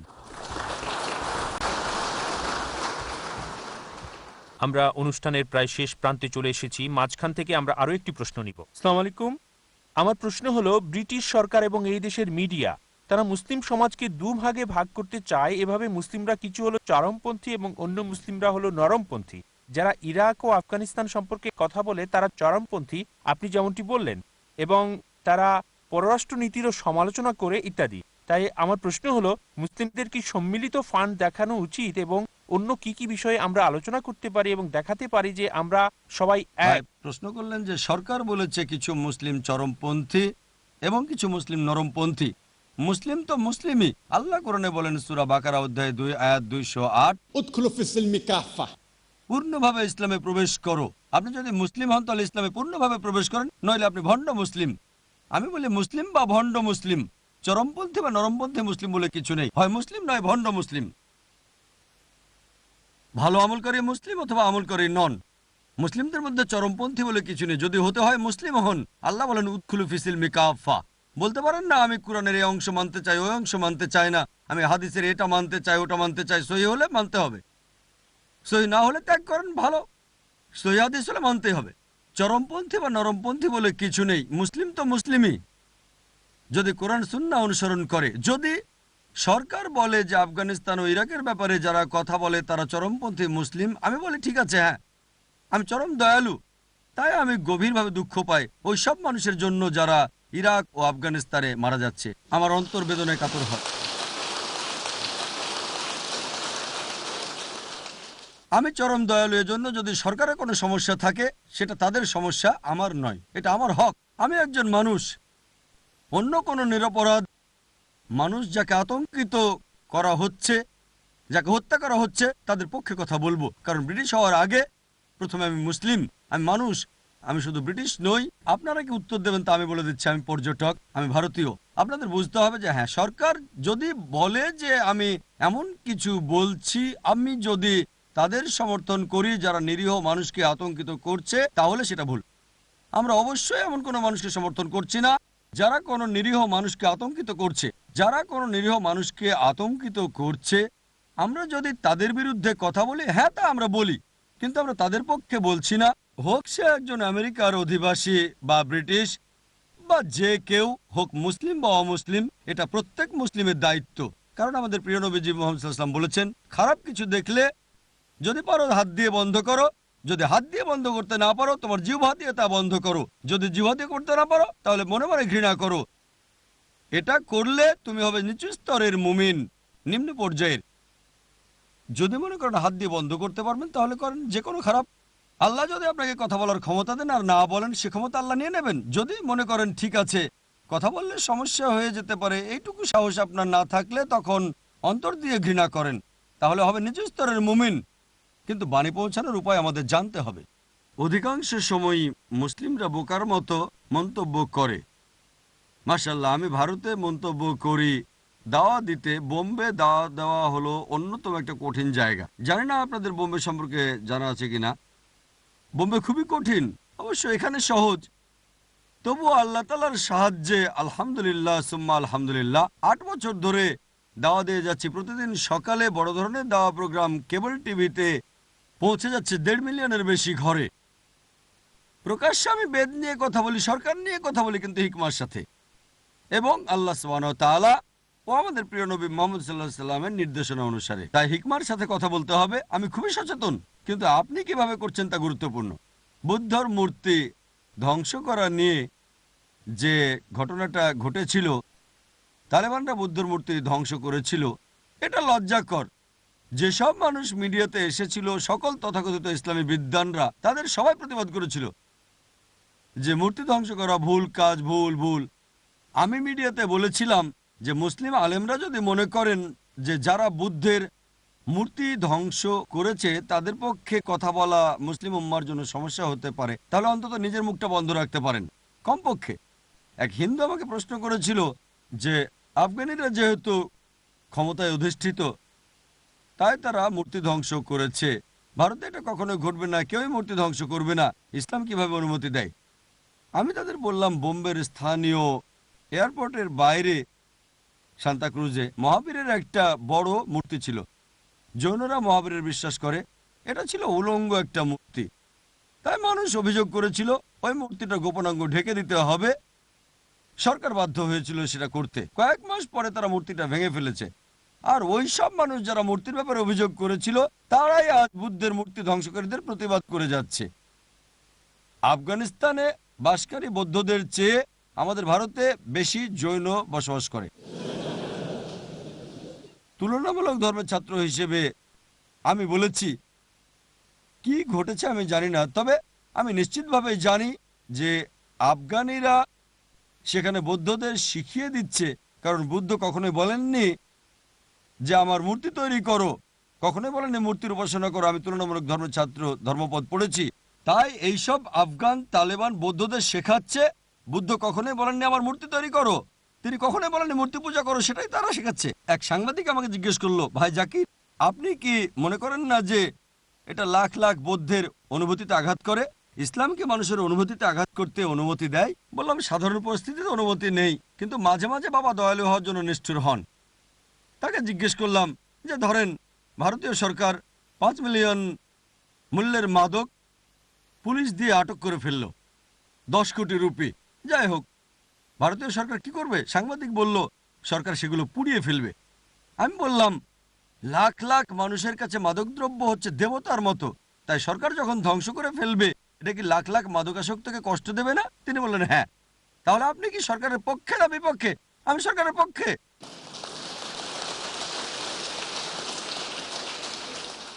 আমি ভারতীয় সরকারের পক্ষে, কারণ লাখ লাখ মাদকাসক্ত কষ্ট পাওয়ার পরেও ভারতীয় সরকার, তারা জানে যে এটা অনেক ক্ষতিকারক, তাদের স্বাস্থ্যের ক্ষতি করবে। আর আখিরাতের বিষয়ে মুসলিমরা জানে, ইনশাআল্লাহ আরও জানে যে এটা বৌদ্ধদের জন্য উপকারী। আমি ওই হিন্দুকে প্রশ্ন করলাম, ধরেন আপনি একটা বাড়ি কিনলেন, আর আপনার ওই বাড়িতে যদি কাবা খোদাই করা থাকে, তখন আপনি কি করবেন? আপনি কি ধ্বংস করবেন না? সে বলতে ভয় পাচ্ছিল যে এটা সরিয়ে ফেলবো। আপনি কি ধ্বংস করবেন না, সরিয়ে ফেলবেন না? সে বলল, হ্যাঁ, কারণ আপনি বাড়ির মালিক। সুতরাং আফগানিরা হচ্ছে দেশটার মালিক, মূর্তিটাও তাদের দেশে আছে। এখন না বলার কে আপনি? তারা কি আপনার দেশে এটাকে ধ্বংস করতে যাচ্ছে কখনো? যেসব বিদ্বান বলেছিল উদু ইলা সাবিলি রাব্বিকা বিল হিকমা, এটা হিকমা নয়, এটা হিকমা নয়, তারা আসলে জানেই না। ব্যাকগ্রাউন্ডটা হচ্ছে সূরা নাহাল অধ্যায় 16 আয়াত 125। উদু ইলা সাবিলি রাব্বিকা বিল হিকমা। রুকু শুরুর প্রথম কয়েকটা আয়াত বলছে যে নবী ইব্রাহিমের জীবন আদর্শ একটা উত্তম উদাহরণ। নবী ইব্রাহিম আলাইহিস সালাম কি করেছিলেন? তিনি মূর্তি ভেঙেছিলেন।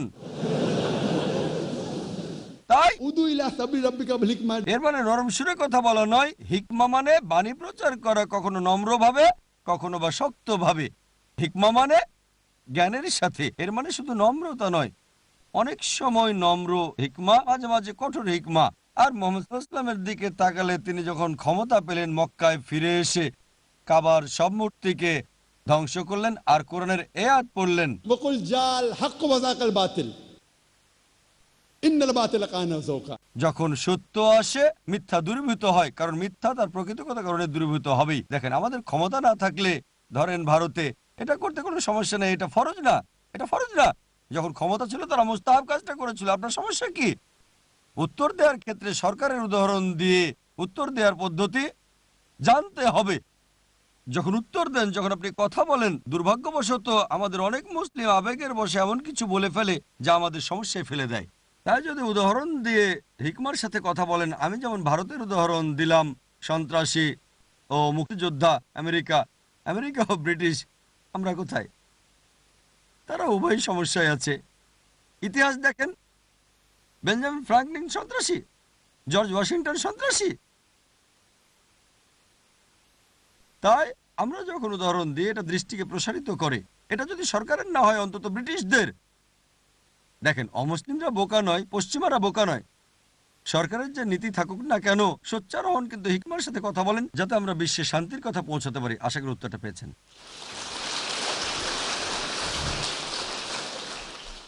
বোনদের থেকে সর্বশেষ প্রশ্ন, কারণ মাগরিবের সময় হয়েছে, নারীরা কি জিহাদে যেতে পারবে?